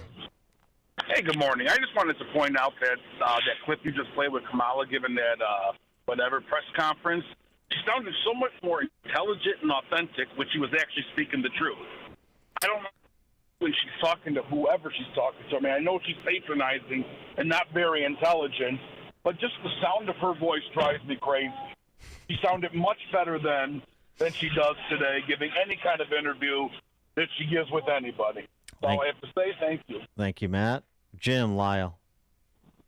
Dan, that clip you just played of Kamala in the Senate with the Oklahoma senator is golden. The Republicans, if they're halfway smart, will play that on a loop, and it adds now until 2024, because I didn't even think she had it in her to actually stand at a podium with Lankford, whoever else was there. But that is golden. Yeah. Yeah, thanks for the call, Jim. That was, back in the day when she's in the Senate, looking to run for president, wants to appear reasonable, wants to shed this label of California Marxist and have some bipartisan moments to point to with the eye towards being the nominee and so on and so forth. This is how you play the game when you're soulless like she is. Speaking out of both sides of her mouth. Greg Schomburg. Morning, Dan and Amy. Dan, I've got 2 points. The second one is one of optimism, but very quickly on the first point in Michigan. With all of these people getting sued, one of the positive aspects of this is that there's going to be a lot of discovery. And I hope that things like the police situation, the police commissioner that was just interviewed on the J6 situation, the Michigan Stevenson, situation talked about. My contention from 15 minutes after your show started on election day that the Dominion case, the Dominion technology has never been scoped out. But let me go to my second point really quickly. I know everybody's depressed. Everybody's thinking that Trump's going to be really tied up during these elections. But think about it for a second. All you need is a green screen in the studio and put Trump at the end of every single one of those sessions and get him to talk about the positive nature of what he's trying to pull off. And he doesn't have to fly his airplane anyplace. He's got a worldwide audience and a low-cost campaign. These Democrats have screwed themselves. Thanks. Thanks for the call, Greg. The trial in Georgia is going to be aired live. That's what their hope is. They're going to have to get a bigger courtroom, though. 18 defendants. Kevin in Austin, Texas, that is. Good morning. Joke. Good morning. I'm curious, is Fulton County, which I think I heard the other day and I laughed hysterically, the Cook County of the South, right? Are they going to be, is it going to get to the point where you can't even like purge voter rolls or check or question a ballot if you're a election judge, things like that? It seems to be, and my hope is that the Republican Party actually does that, to look at that, but it's ridiculous how, it's just ridiculous. I'm at a loss for words. There's only one radio show in Chicago talking about today's biggest stories and telling you what they really mean. That show is this one, Chicago's Morning Answer on AM 560, The Answer. Hi, this is Steve. I'm in Italy, away from my business. But I'm not worried about the office or my absence from it. I'm confident because I've got Turnkey on my side. They've helped me solve several problems for my business, so I can finally relax for a bit while I let the business work. Not only did Turnkey help with my IT problems, their expert team gave me a custom consultation that found additional profit centers in my company. They've helped me focus on a new direction for my business. It's not easy to relax when you own a business, but with our partnership with Turnkey, I feel confident, resolved, and ready to deliver. Now, I'm going to relax, have a Peroni, and depend on the direction Turnkey has helped me embrace. They can help your business too. Visit turnkey.pro to start a conversation today. That's turnkey.pro. The pros at Turnkey share your values. They know IT and they know small business. They're Chicagoland's small business champions. Visit turnkey.pro to book your appointment today. That's turnkey.pro. Rick here from Forever Remodeling. You probably heard me talk about how our unique design-build process removes the normal problems of hiring a design and construction company separately. But just don't take my word for it. Listen to these customer reviews. Kelly W. says, from consultation to design to construction, my remodel flowed seamlessly. Adity J says, we were thrilled to have a full-service remodeling firm take all the guesswork out of our project. And Caesar V says, Forever Remodeling made what could have been a very stressful project extremely easy for us. They finished on time and did amazing work. Kitchens, bathrooms, basements, additions, whole house remodeling, whatever you need, our start-to-finish process delivers stunning results without the hassles, headaches, and stress. For a free consultation, call Forever Remodeling at 847-809-3355 or visit foreverremodeling.com. That's the number foreverremodeling.com. There is a place in northern Illinois that people have come from all around the globe seeking treasure. It's amazing. I didn't know what to expect, but when I got there, I was surrounded by all kinds of gold and silver. An actual place where you're surrounded by treasure? I've known that gold and silver were a good investment, but I really didn't want to buy it through the mail. At Fox Valley Coins, I basically walked in, picked out what I wanted, paid cash, and walked out with gold and silver. Walk in with paper and walk out with actual gold and silver bars. For decades, Fox Valley Coins has traded paper dollars for actual gold and silver. They buy and sell. The treasure map is available at foxvalleycoins.com. They are on Route 59, 1 light north of I-88 in Naperville, Illinois. Again, for info and the map, seek foxvalleycoins.com. Only the biggest stories, only the biggest guests, and only the biggest opinions. This is AM 560, The Answer. News, opinion, insight. This is AM 560, The Answer. WIND Chicago. Streaming at 560theanswer.com. On the AM 560 mobile app. Tune in, iHeart, and on Odyssey.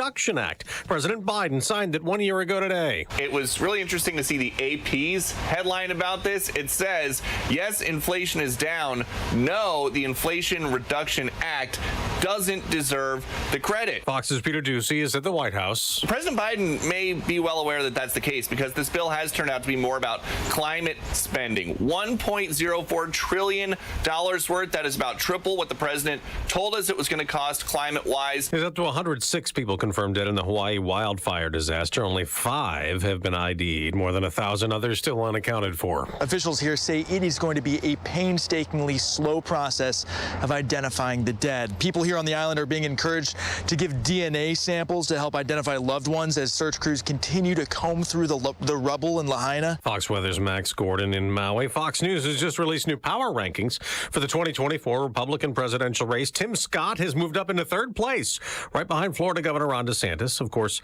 former President Trump remains the frontrunner, and as Fox's Tanya J. Powers reports, he's got more support in a new poll. The poll from the Associated Press Nork Center for Public Affairs Research finds that nearly 2/3 of Republicans now say they want former President Trump to run again, proving his claim that recent criminal indictments have only helped him among supporters. But when all voters, not just Republicans, are surveyed, 53% say they would definitely not vote for Trump.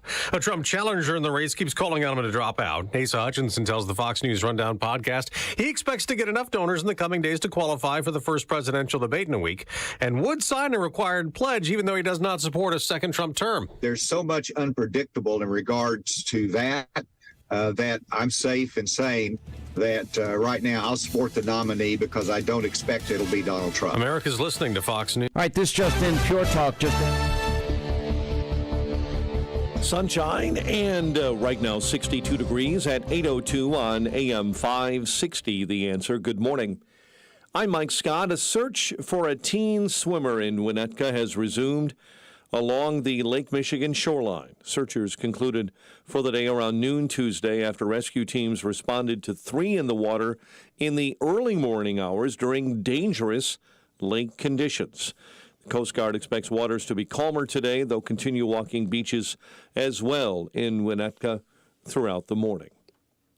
Federal perjury trial of former Illinois House Speaker Michael Madigan's chief of staff resumes today. Tim Mapes is accused of lying in his grand jury testimony about knowledge of the political activities of his boss and also ComEd lobbyist Michael McClain.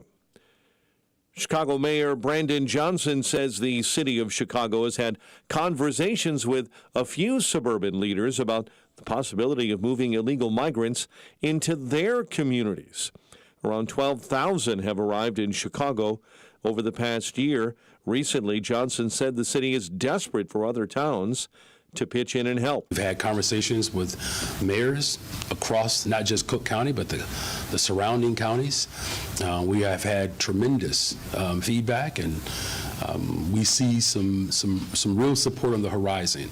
The Pritzker administration and Johnson's mayoral office combined has set aside around $94 million of taxpayer funds for migrant housing. Sox edge the Cubs 5-3 in the series opener from Wrigley Field. The News is a service of In Grace with Jim Scudder Jr. Now heard Sunday mornings at 6:30, right here on AM 560.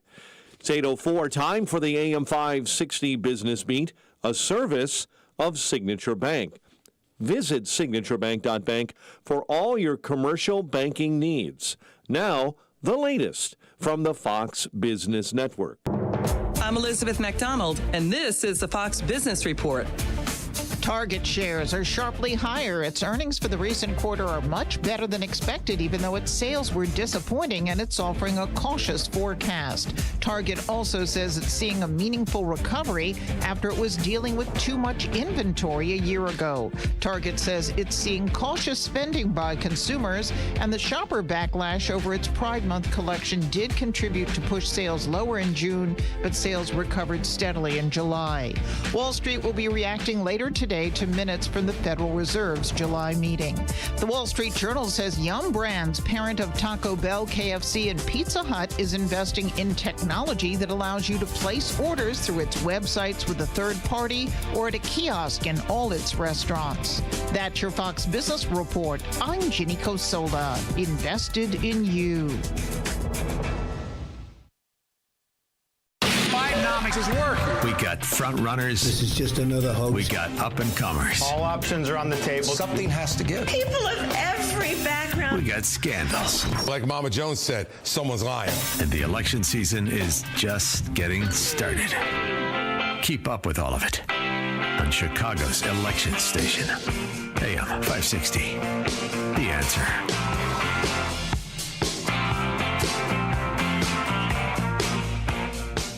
Tell me why Relief Factor is so successful at lowering or eliminating pain. I'm often asked that question, and the owners of Relief Factor tell me they believe our bodies were designed to heal. That's right, designed to heal, and I agree with them. The doctors who formulated Relief Factor selected the 4 best ingredients, yes, 100% drug-free ingredients, each helping your body deal with inflammation. Each of the 4 ingredients deals with inflammation from a different metabolic pathway. That's right there, approaching from 4 different angles. Maybe why so many people find such wonderful relief. So if you have back pain, shoulder, neck, hip, knee, or foot pain from exercise or just getting older, you should order the 3-week quick start, discounted to only $19.95 to see if it will work for you. It has for about 70% of the 500,000 people who've tried it, and they've ordered more. Go to ReliefFactor.com or call 800-4RELIEF, the number 4RELIEF, to find out about this offer. Feel the difference. Balance of Nature's fruits and vegetables in a capsule, changing the world one life at a time.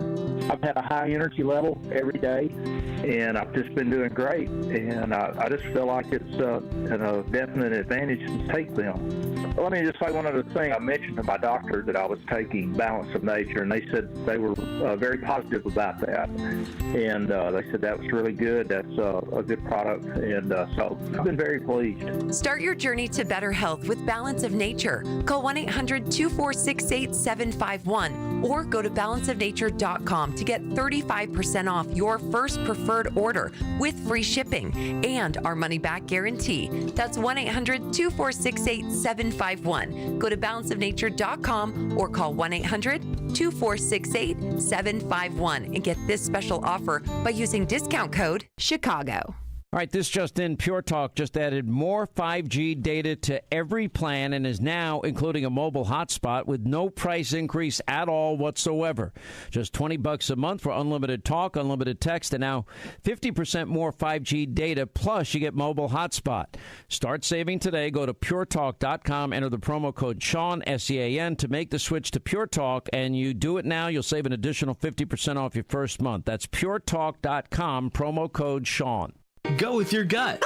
Your dog's immune system is based in the gut. A diet lacking in nutrients can cause itching, scratching, and a weak immune system. However, there is a solution. D-I-N-O-V-I-T-E.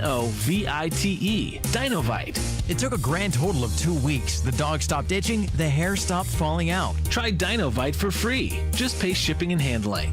Learn more at dinovite.com/radio. Happier, healthier with every bite. Over 1 million pets helped with Dinovite. Lots of channels, nothing to watch, especially if you're looking outside of big corporate control. It's time to interrupt your regularly scheduled programs with something worth watching.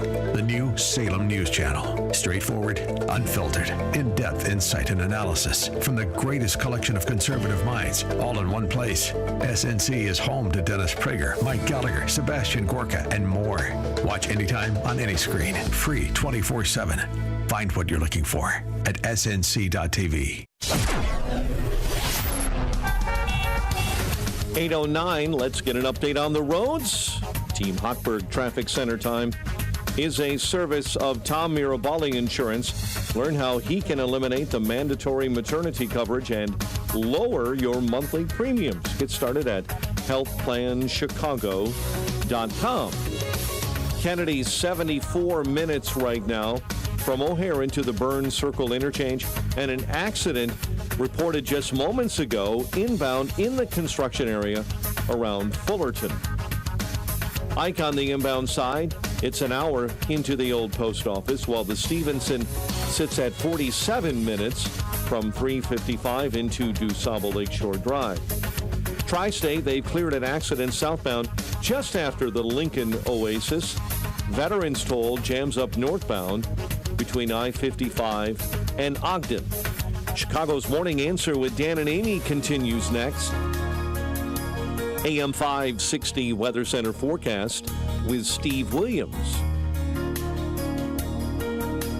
Sunshine, terrific day. High today 83, partly cloudy. Thunderstorm in spots tonight toward dawn, low 65. A thunderstorm in spots early tomorrow morning. Then variable cloudiness and breezy. The high tomorrow at 81. I'm Steve Williams on AM 560, The Answer. We'll call it partly sunny now. 66 at O'Hare, 70 along Chicago's lakefront. Your next news update is at 8:30. Chicago's Morning Answer continues next on AM 560, The Answer. This hourly segment is brought to you by HealthQuest Radio with Dr. David Kolbaba. Saturday mornings at 11. Visit healthquestradio.com. Listen to AM 560 The Answer online at 560theanswer.com, on the AM 560 mobile app, on your Alexa-powered smart speaker, and on TuneIn, iHeart, and on Odyssey. Now, from the Signature Bank Studios, this is Chicago's Morning Answer with Dan Proft and Amy Jacobson on AM 560 The Answer.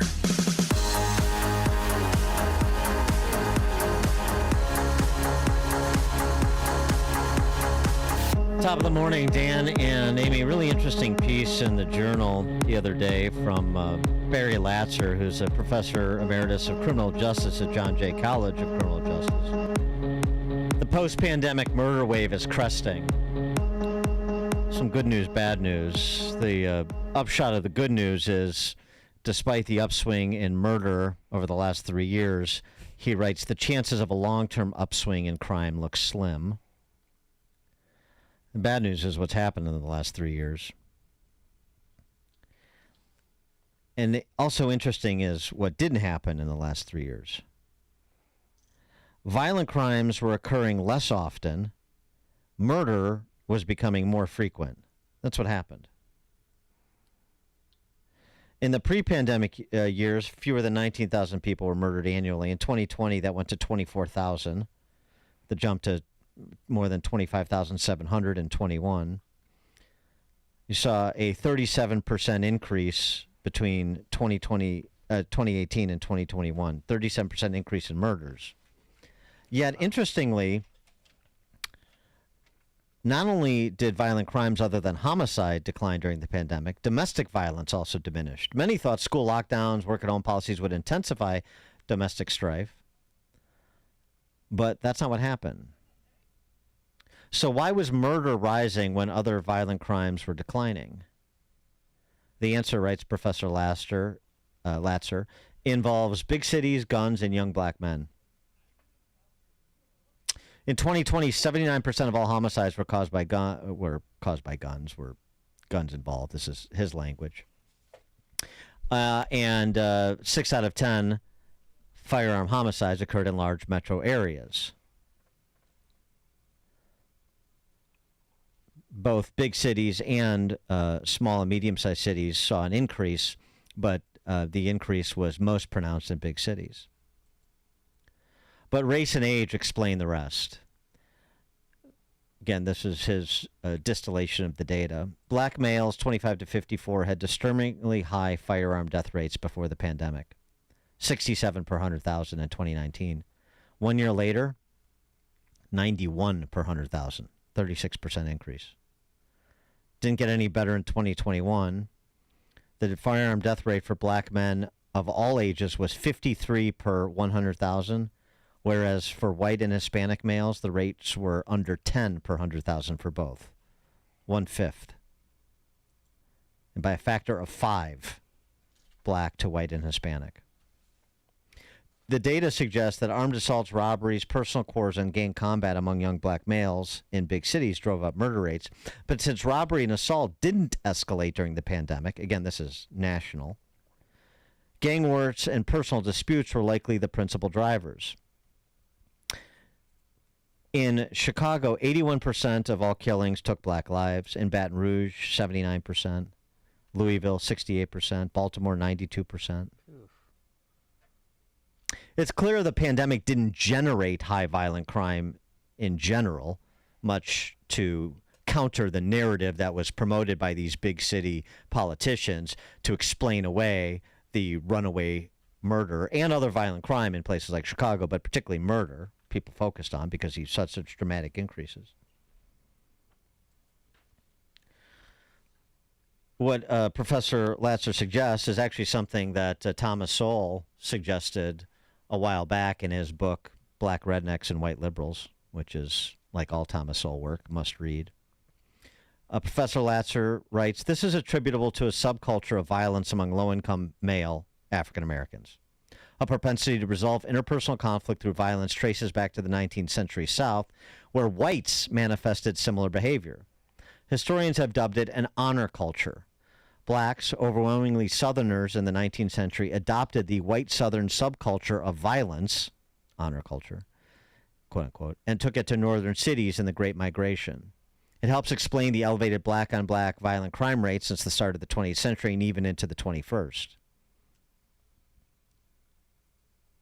The combination of depolicing and the subculture of violence produced an explosion in black-on-black crime in 2020 and 2021. While the social epidemic, COVID, was damaging, the violent crime epidemic in black communities across America was devastating and continues to be, even if the murder rates are cresting. For more on this, we're pleased to be joined by Robert Cherry, who's a retired professor of economics at Brooklyn College and an American Enterprise Institute affiliate. He has penned a new book, The State of the Black Family, which reads not dissimilarly to the Moynihan report from almost 60 years ago now. Professor Cherry, thanks for joining us. Appreciate it. Well, thanks for having me on your show. Yeah, pleasure. So, I just mentioned it, the Moynihan report in 1965 on the state of the black family. And here we are 60 years later, and you're updating it, not his report directly, but you're producing another treatise on the topic.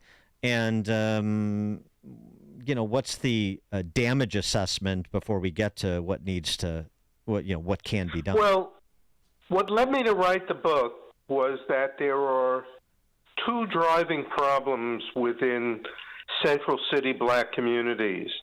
One that you've described is the gun violence, and the other is the very poor performance of black 10-year-old kids.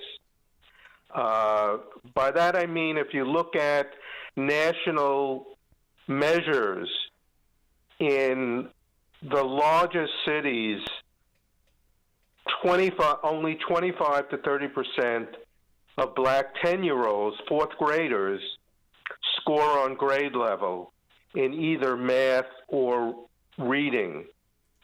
And that contributes to the gun violence that you described before.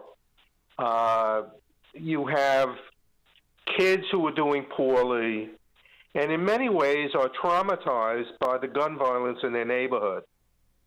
There's lots of studies that show that 7, 8, 9-year-olds, when there's gun violence in their neighborhoods on it one day, the next day they're out of school, they're in school, they're upset, they don't do well.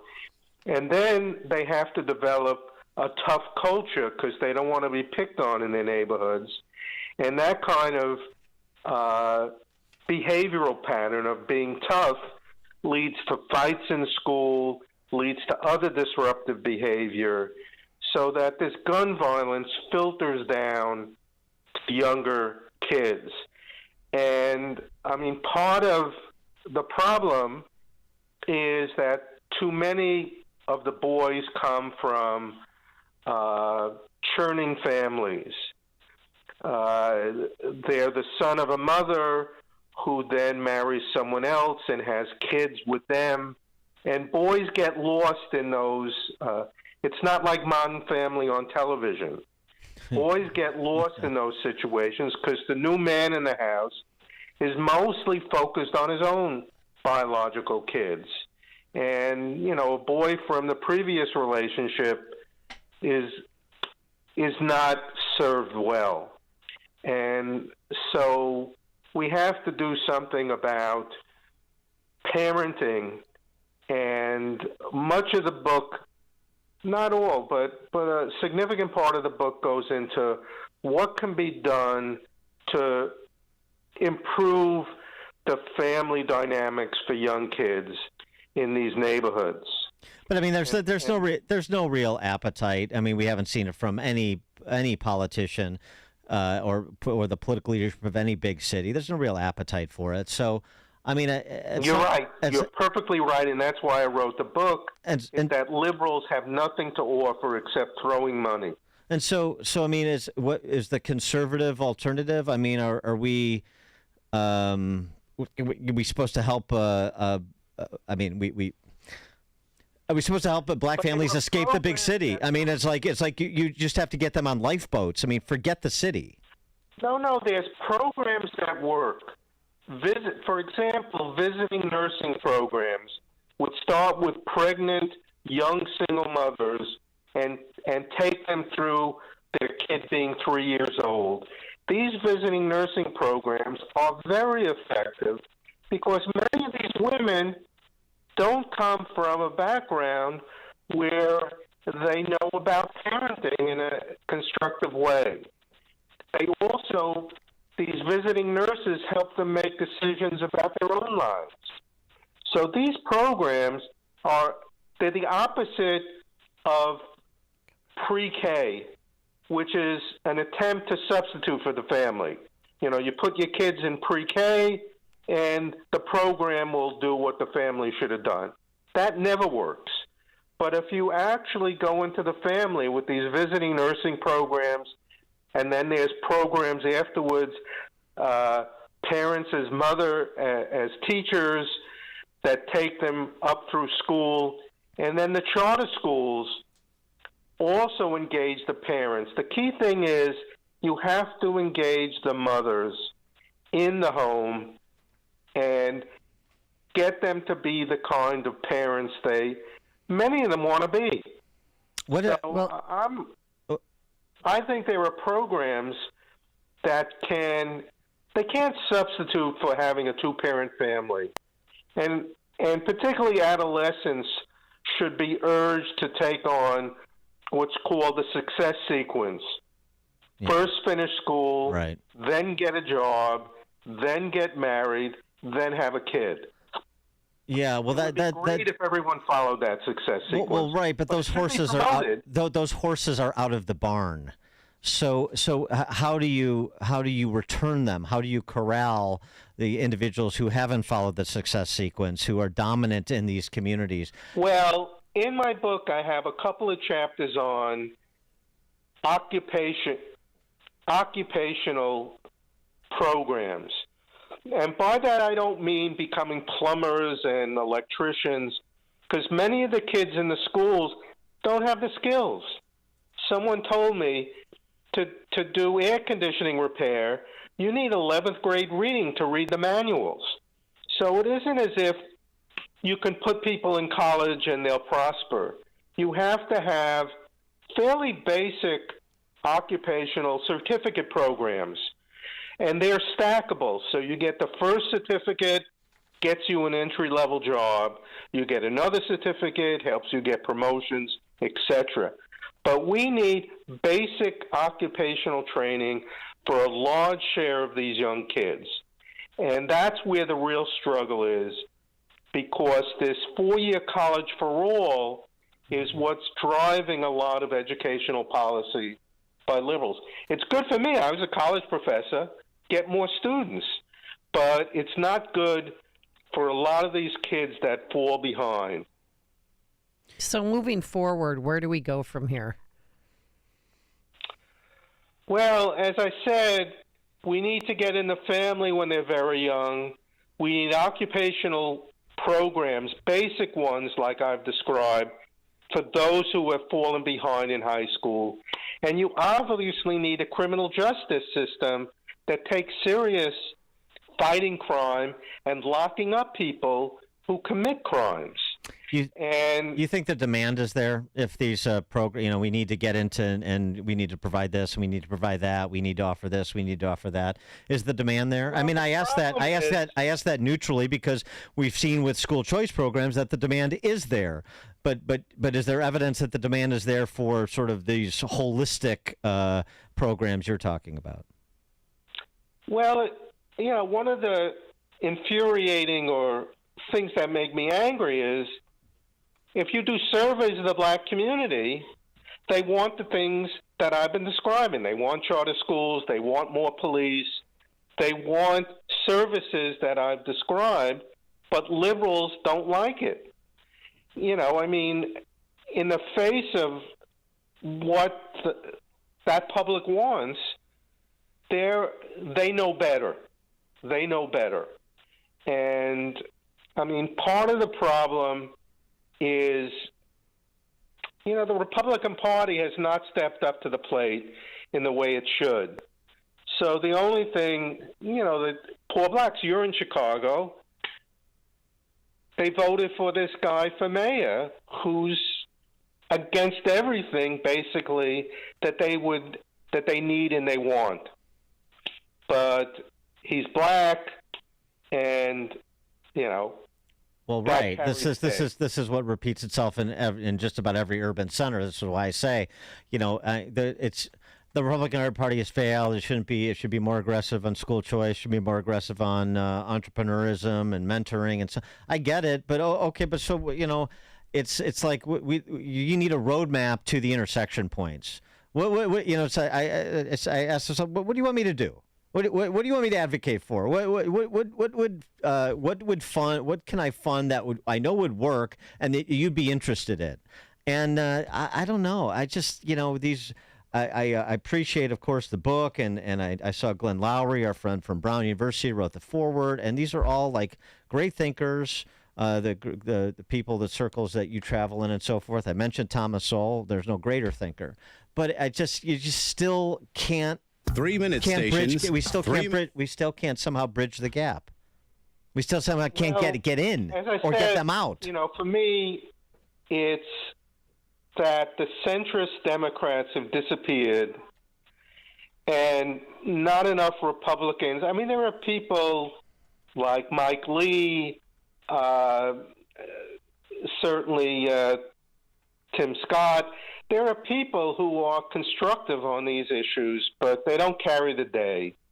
And, I have a book there that sets out the roadmap. It doesn't have anything that reasonable people should disagree with. They're proven, but they're incremental. Yeah. And for the left, they don't.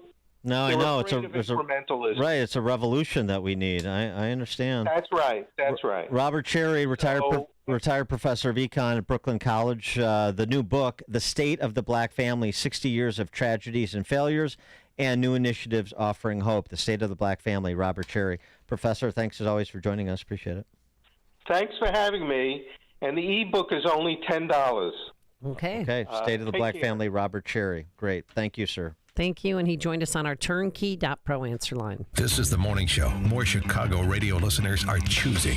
This is Chicago's Morning Answer on AM 560. The Answer.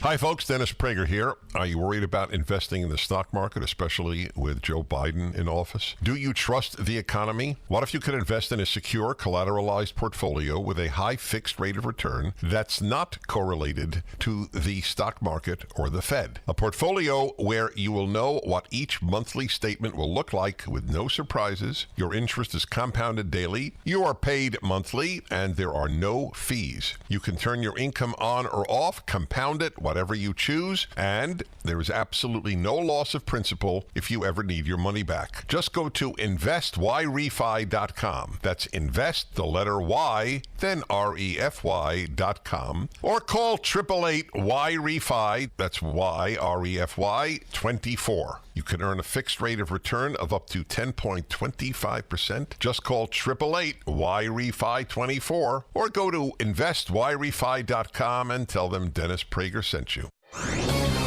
This is Ed Morrissey of HotAir.com for Town Hall. Since when do law enforcement agencies run interference for the subject and target of a federal criminal probe? According to a new whistleblower, the FBI and the Secret Service did just that for Hunter Biden in December 2020. And now retired supervisory special agent told the House Oversight Committee that investigators plan to interview multiple witnesses at the same time to advance the probe into Hunter's tax and firearms violations. To avoid a potentially dangerous situation, the agent alerted a high-ranking FBI official to coordinate the arrival with Secret Service agents protecting Hunter. Instead, the official alerted the Secret Service immediately, and the agents at the location refused access to Hunter.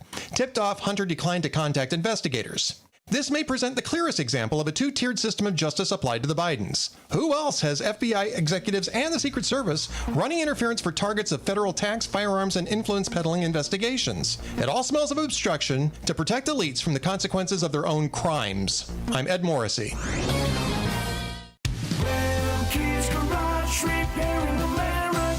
Are you a driver of a Ford PowerStroke diesel engine? Tired of taking your Ford PowerStroke diesel in to be misdiagnosed or paying for repairs that don't fix the problem? Well, bring your vehicle to the diesel headquarters, Remke's Garage.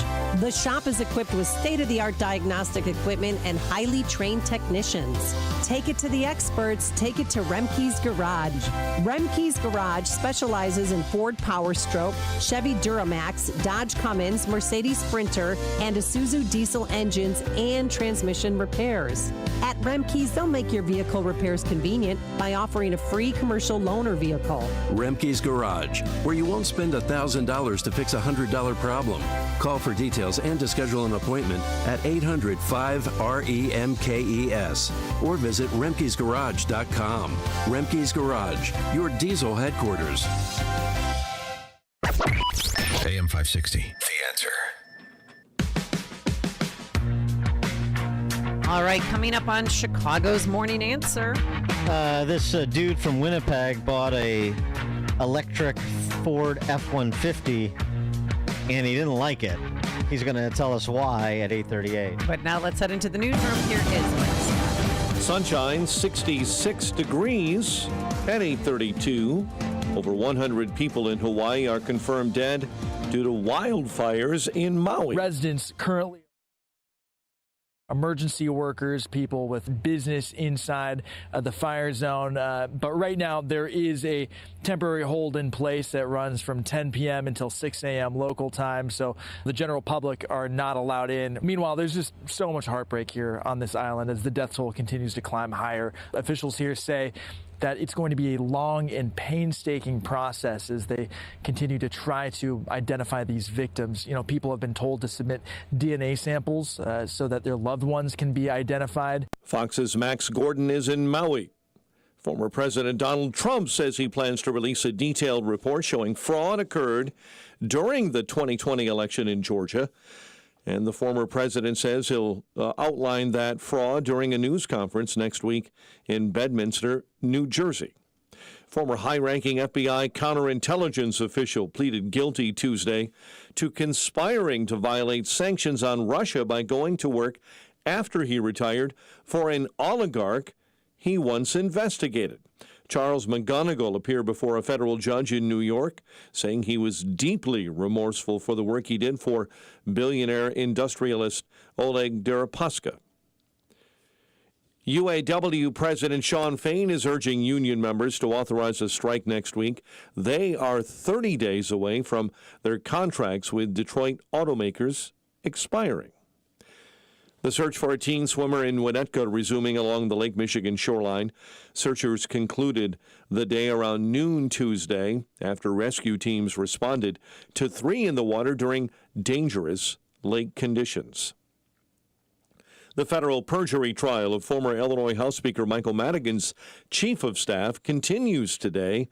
Tim Mapes is accused of lying in his grand jury testimony about his knowledge of political activities of his boss and also ComEd lobbyist Michael McLean. And the Dalton Park District is considering legal action against Mayor Tiffany Henyard. Park District President Cleo Jones claims she abruptly canceled a popular car show over the weekend because she had a competing outdoor event just blocks away. He added that Mayor Henyard does not have any legal authority over Park District property. She reportedly ordered concrete barriers to be placed at the entrance of the park where the car show was to be held. The event was moved to another park in a nearby suburb. The news service of Salem Surround. Go to surroundchicago.com today. A check of traffic and weather on the way next on AM 560. Make sure that you never miss a day of Dan Proft and Amy Jacobson when you subscribe to the Chicago's Morning Answer podcast, presented by Signature Bank. Listen to the entire show each day on demand with limited commercial breaks. You can subscribe today for free at 560theanswer.com and click on podcasts or search for Chicago's Morning Answer on Apple Podcasts, Spotify, Google Podcasts, or wherever you listen to podcasts. You don't need me to tell you how great it feels to lose weight. If you watch me on Salem News Channel, you may have noticed my 53 pounds of weight loss from PhD Weight Loss and Nutrition. What you need me to do is tell you how to do it, and this is the way. This is the only way that I found was effective, was long-lasting. I lost that stubborn, visceral belly fat. I was never hungry. I'm so proud to tell you about Dr. Ashley Lucas's program called PhD Weight Loss and Nutrition, and they're with you for life. They're going to give you the tools to not only take the weight off for the last time, because you're going to keep it off. It's not the cheapest program out there. It's not the most expensive, but it is the best. It's based on science, data. Use their food, use your food, use a combination of both, but get started. When you're ready to make the call, here's their number, 864-644-1900. PhD Weight Loss, 864-644-1900, or schedule your appointment online, myphdweightloss.com, myphdweightloss.com. When this is the sound of a waterfall in nature, there's no cause for concern. But when it's the sound of water gushing through your living room ceiling because a pipe bursts inside the wall, there's reason to panic unless you pick up the phone and call 1-800-SERVPRO. Only the cleanup and restoration specialists at ServPro can help make fire and water damage like it never even happened. So make the call to 1-800-SERVPRO at the first sign of water damage. Franchises are independently owned and operated. Hi, I'm Test Director Rick from ServPro, the leader in cleaning, restoration, and construction. It's my job to make sure our pros are prepared for anything. Storm damage? Fixed. Flood damage? We're on it. Fire damage? Not anymore. Aliens? What? Aliens? We cleaned those sites a while ago. No matter the disaster, our pros will make it like it never even happened. Find out why ServPro is the #1 choice for residential and commercial restoration projects, large and small. Visit servpro.com today. This hourly segment is brought to you by Scott Tucker Solutions and his show Retirement Decoded. Sunday mornings at 8. Learn more at scotttuckersolutions.com. 8:38, let's get an update on the roads. Team Hochberg Traffic Center time is a service of America's Best Contacts and Eyeglasses. Comprehensive eye exam plus 2 pairs of glasses starting at just $79.95. Shop online or book an exam at americasbest.com. That's americasbest.com. All over the suburbs, accidents: Downers Grove, Ogden, and Finley Road, West Chicago, Fair Oaks, and North Avenue. Hanover Park, Lake Street, and Cloverdale. Wooddale, an accident at Central and Potter. Watching delays on I-80 with an accident. Eastbound on 80 right at Chicago Street this morning. Veterans Toll Road jammed solid northbound. Boughton Toll up through Ogden. The Reagan solid on I-88 eastbound. Brake lights from Midwest Road all the way to the Tri-State. Tri-State multi-car accident in the locals southbound between Balmoral and North Avenue. Chicago's Morning Answer with Dan and Amy continues next. AM 560 Weather Center forecast. pleasant day ahead. Plenty of sunshine. High 83. Will start partly cloudy, but will drift toward a thunderstorm by dawn tomorrow and a low of 65. 66 right now. Next news at 9. Chicago's Morning Answer continues next on AM 560, The Answer. Listen to AM 560 The Answer online at 560theanswer.com, on the AM 560 mobile app, on your Alexa-powered smart speaker, and on TuneIn, iHeart, and on Odyssey. Now, from the Signature Bank Studios, this is Chicago's Morning Answer with Dan Proft and Amy Jacobson. If you're looking for the latest news, insight into what it means, and the sharpest opinion, there's only one station in Chicago where you can turn, and it's this one. We're AM 560, The Answer. Top of the morning, Dan and Amy. Normally when we tell you about somebody who made a trip to Chicago and left without their car, we're talking about somebody whose car got jacked. Right. Yeah. Because I've seen them. I've met them at the pound looking for their stolen vehicles. Not in this case. This gentleman from Winnipeg, that's up there in Strange Brewland in Canada. He bought a F-150 Lightning EV in January for about $85,000 U.S. dollars. And he told Fox Business he needed the vehicle for work, but he also wanted something that suitable for recreational activities, going to the cabin, going fishing, taking a family trip to Chicago, for example. But something happened on the way back from Chicago. For more on this, we're pleased to be joined by the gentleman in question. Dalbir Bala is the owner of Altoba Freight Systems. He lives in Winnipeg, Manitoba. Dalbir, thanks for joining us. Appreciate it.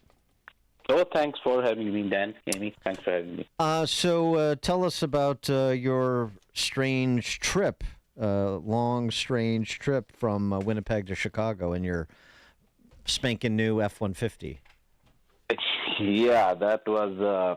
So we planned this trip with a couple of my other friends and families. We were 3 families. And first of all, it took a few months to plan this trip. And actually, we were going to Wisconsin Dells. There was a water parks there, taking kids for those. So we have to spend 3 days there, and then I'm going to continue on to Chicago for another 3-4 days. And so I was driving this truck in a city for like kind of 3 weeks now, and I was getting around 450 kilometers with one charge. So with that, our first stop, first day when we started on Thursday, July 27th, we had to get to Wisconsin Dells. That's about 1,050 kilometers from Winnipeg. So we planned this, that we're going to charge it 2 times, 350 kilometers, Winnipeg to Fargo, another 350 kilometers, that's close to Minneapolis. So we decided to stop in Albertville, Minnesota, and we will be in Wisconsin Dells, and then there are charges in our resort over there. So we already searched where we had to charge. So we found the charger in Fargo where we had to stop. That was planned. And we had the charger we marked in Albertville, Minnesota parking lot, that outlet parking lot. And there we have to charge, and it was already planned. So to my surprise, when we started, first surprise was, it was the first time I took this truck on the highway. I was driving only in a city around, and I was getting that range for the mileage.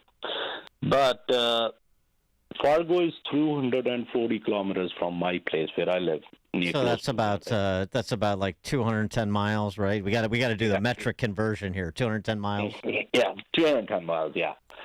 So when I got to Fargo, where we had to that stop plan for charging, we had only, I think 15 kilometers remaining on the driving range. So we barely made it.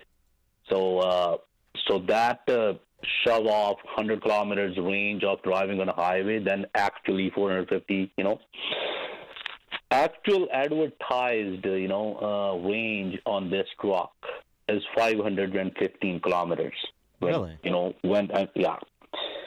But actually, it never went over 450 with me, and I was still be okay with it, okay? Because we're not going to drive more than 400 kilometers because my cabin is 220 kilometers from my place, and places we go to around Winnipeg on a regular basis are nothing more than 200 kilometers where we go to.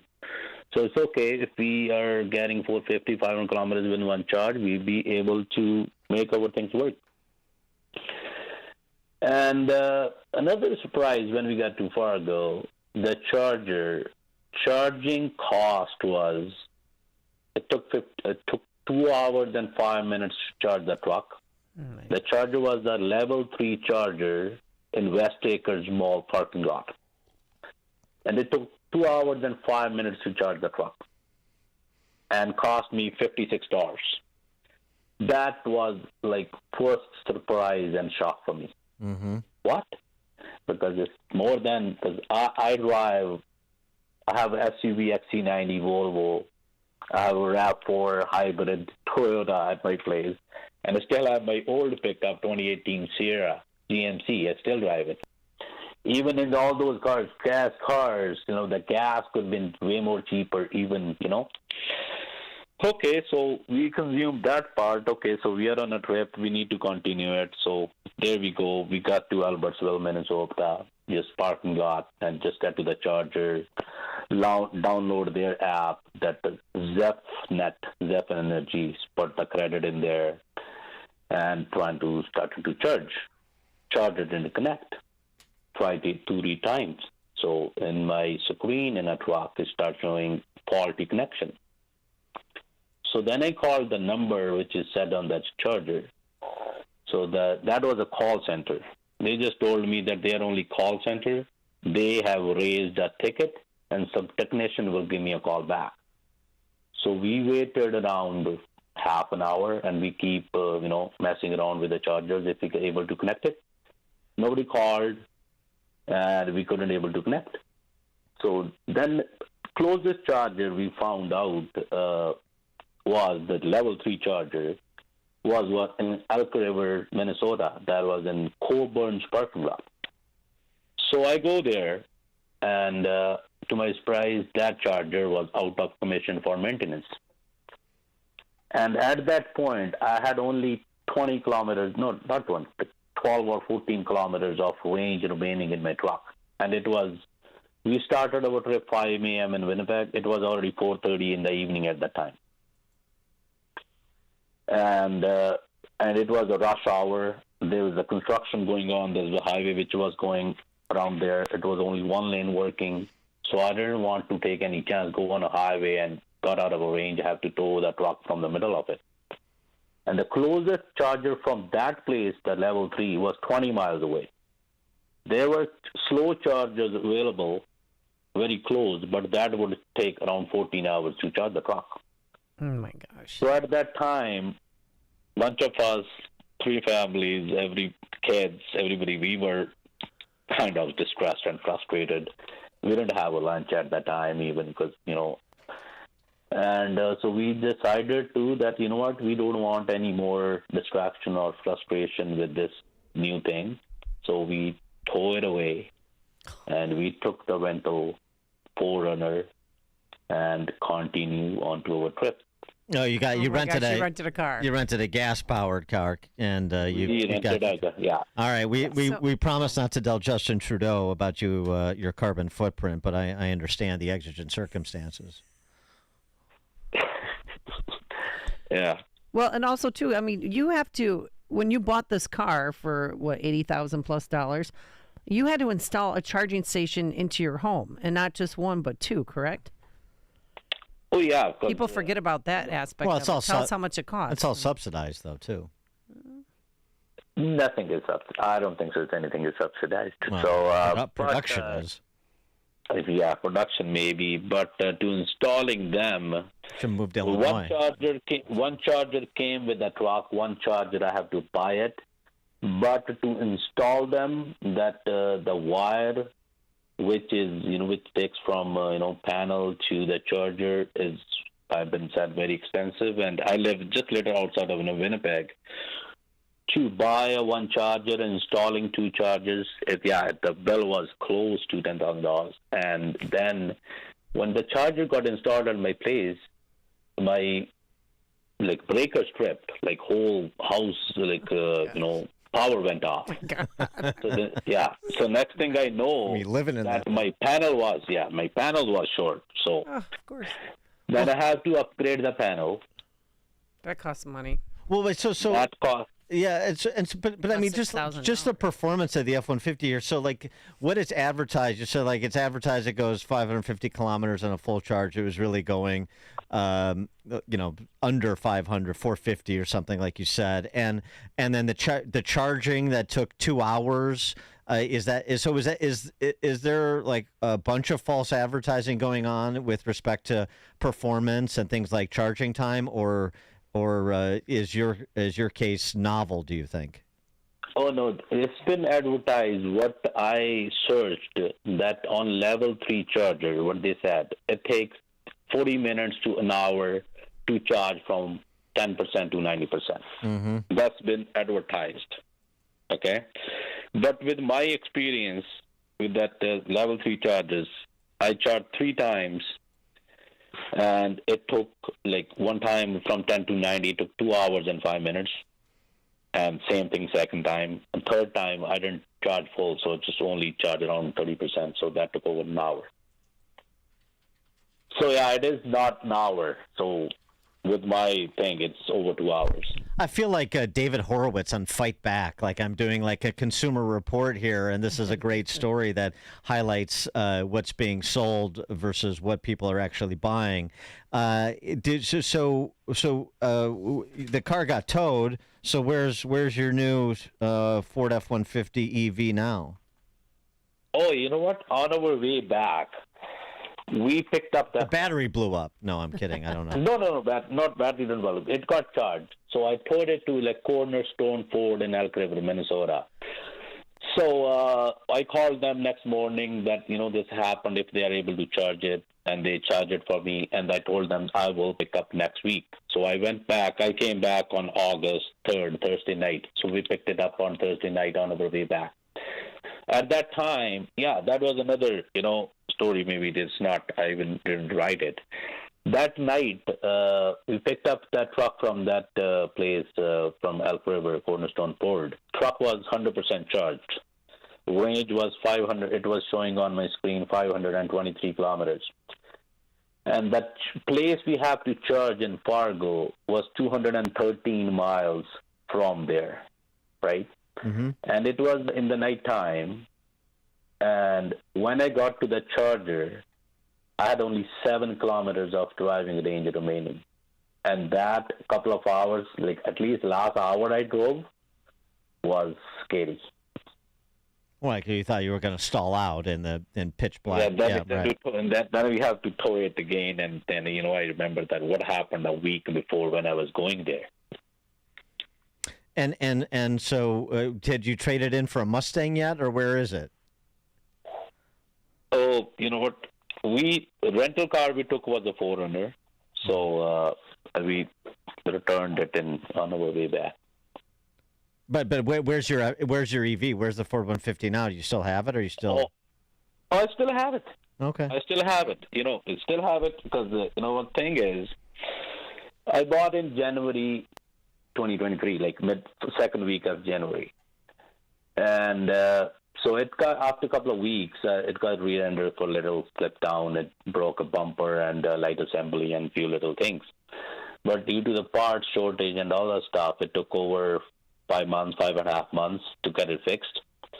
And with the panel upgrade, with the chargers, with the 6 months of payments I made, I already spent over $30,000 on it, right? So I asked my dealer if I need to sell it, so it will sell at least $15,000, $20,000 less than original price. Right. If I need to sell it now, I will lose $50,000. So I didn't I still have a commute over 100 kilometers, a day. I'm still driving it. I don't know what I'm gonna do with it. But now this news has gone a little bit, everywhere. Are you hearing stories from? Are you getting feedback from other Ford 150 EV owners about similar circumstances, similar problems? Oh yeah, quite a few of them. Ford 150s, not even only Ford F-150s, but all EVs. Mm-hmm. So I mean, your attitude about this is, I mean, maybe this is industry growing pains and the infrastructure that needs to be built out with chargers and the reliability of it. But regardless of whether it's growing pains or not, you're being they're advertising one thing and you're buying something else. That's the problem. Oh, definitely. So I can, in the last few days, like we bought new technology. This is my fourth pickup in the last 15 years. I'm in trucking, so we need my pickup truck for my trucking needs. And I have a cabin. We go hunting, fishing, and we love to camp, right? So we go out. So why we buy a pickup truck? For our use, right? For our needs. But this truck isn't, after this experience, I can say it doesn't solve the purpose. Mm-hmm. He is Delbert Bala, owner of Altoba Freight Systems in Winnipeg, Manitoba. Delbert, thanks so much for joining us. Sorry about your Chevy Chase experience there with the Ford F-150, but we appreciate you sharing the story. Thanks so much for your time. Thank you, Dan. Thank you. Thank you, and he joined us on our Turnkey.pro answer line. This is Chicago's Morning Answer. Your show keeps me alive during the week. There's nobody I'd rather listen to between 5 and 9 in the morning than you guys. On AM 560, The Answer.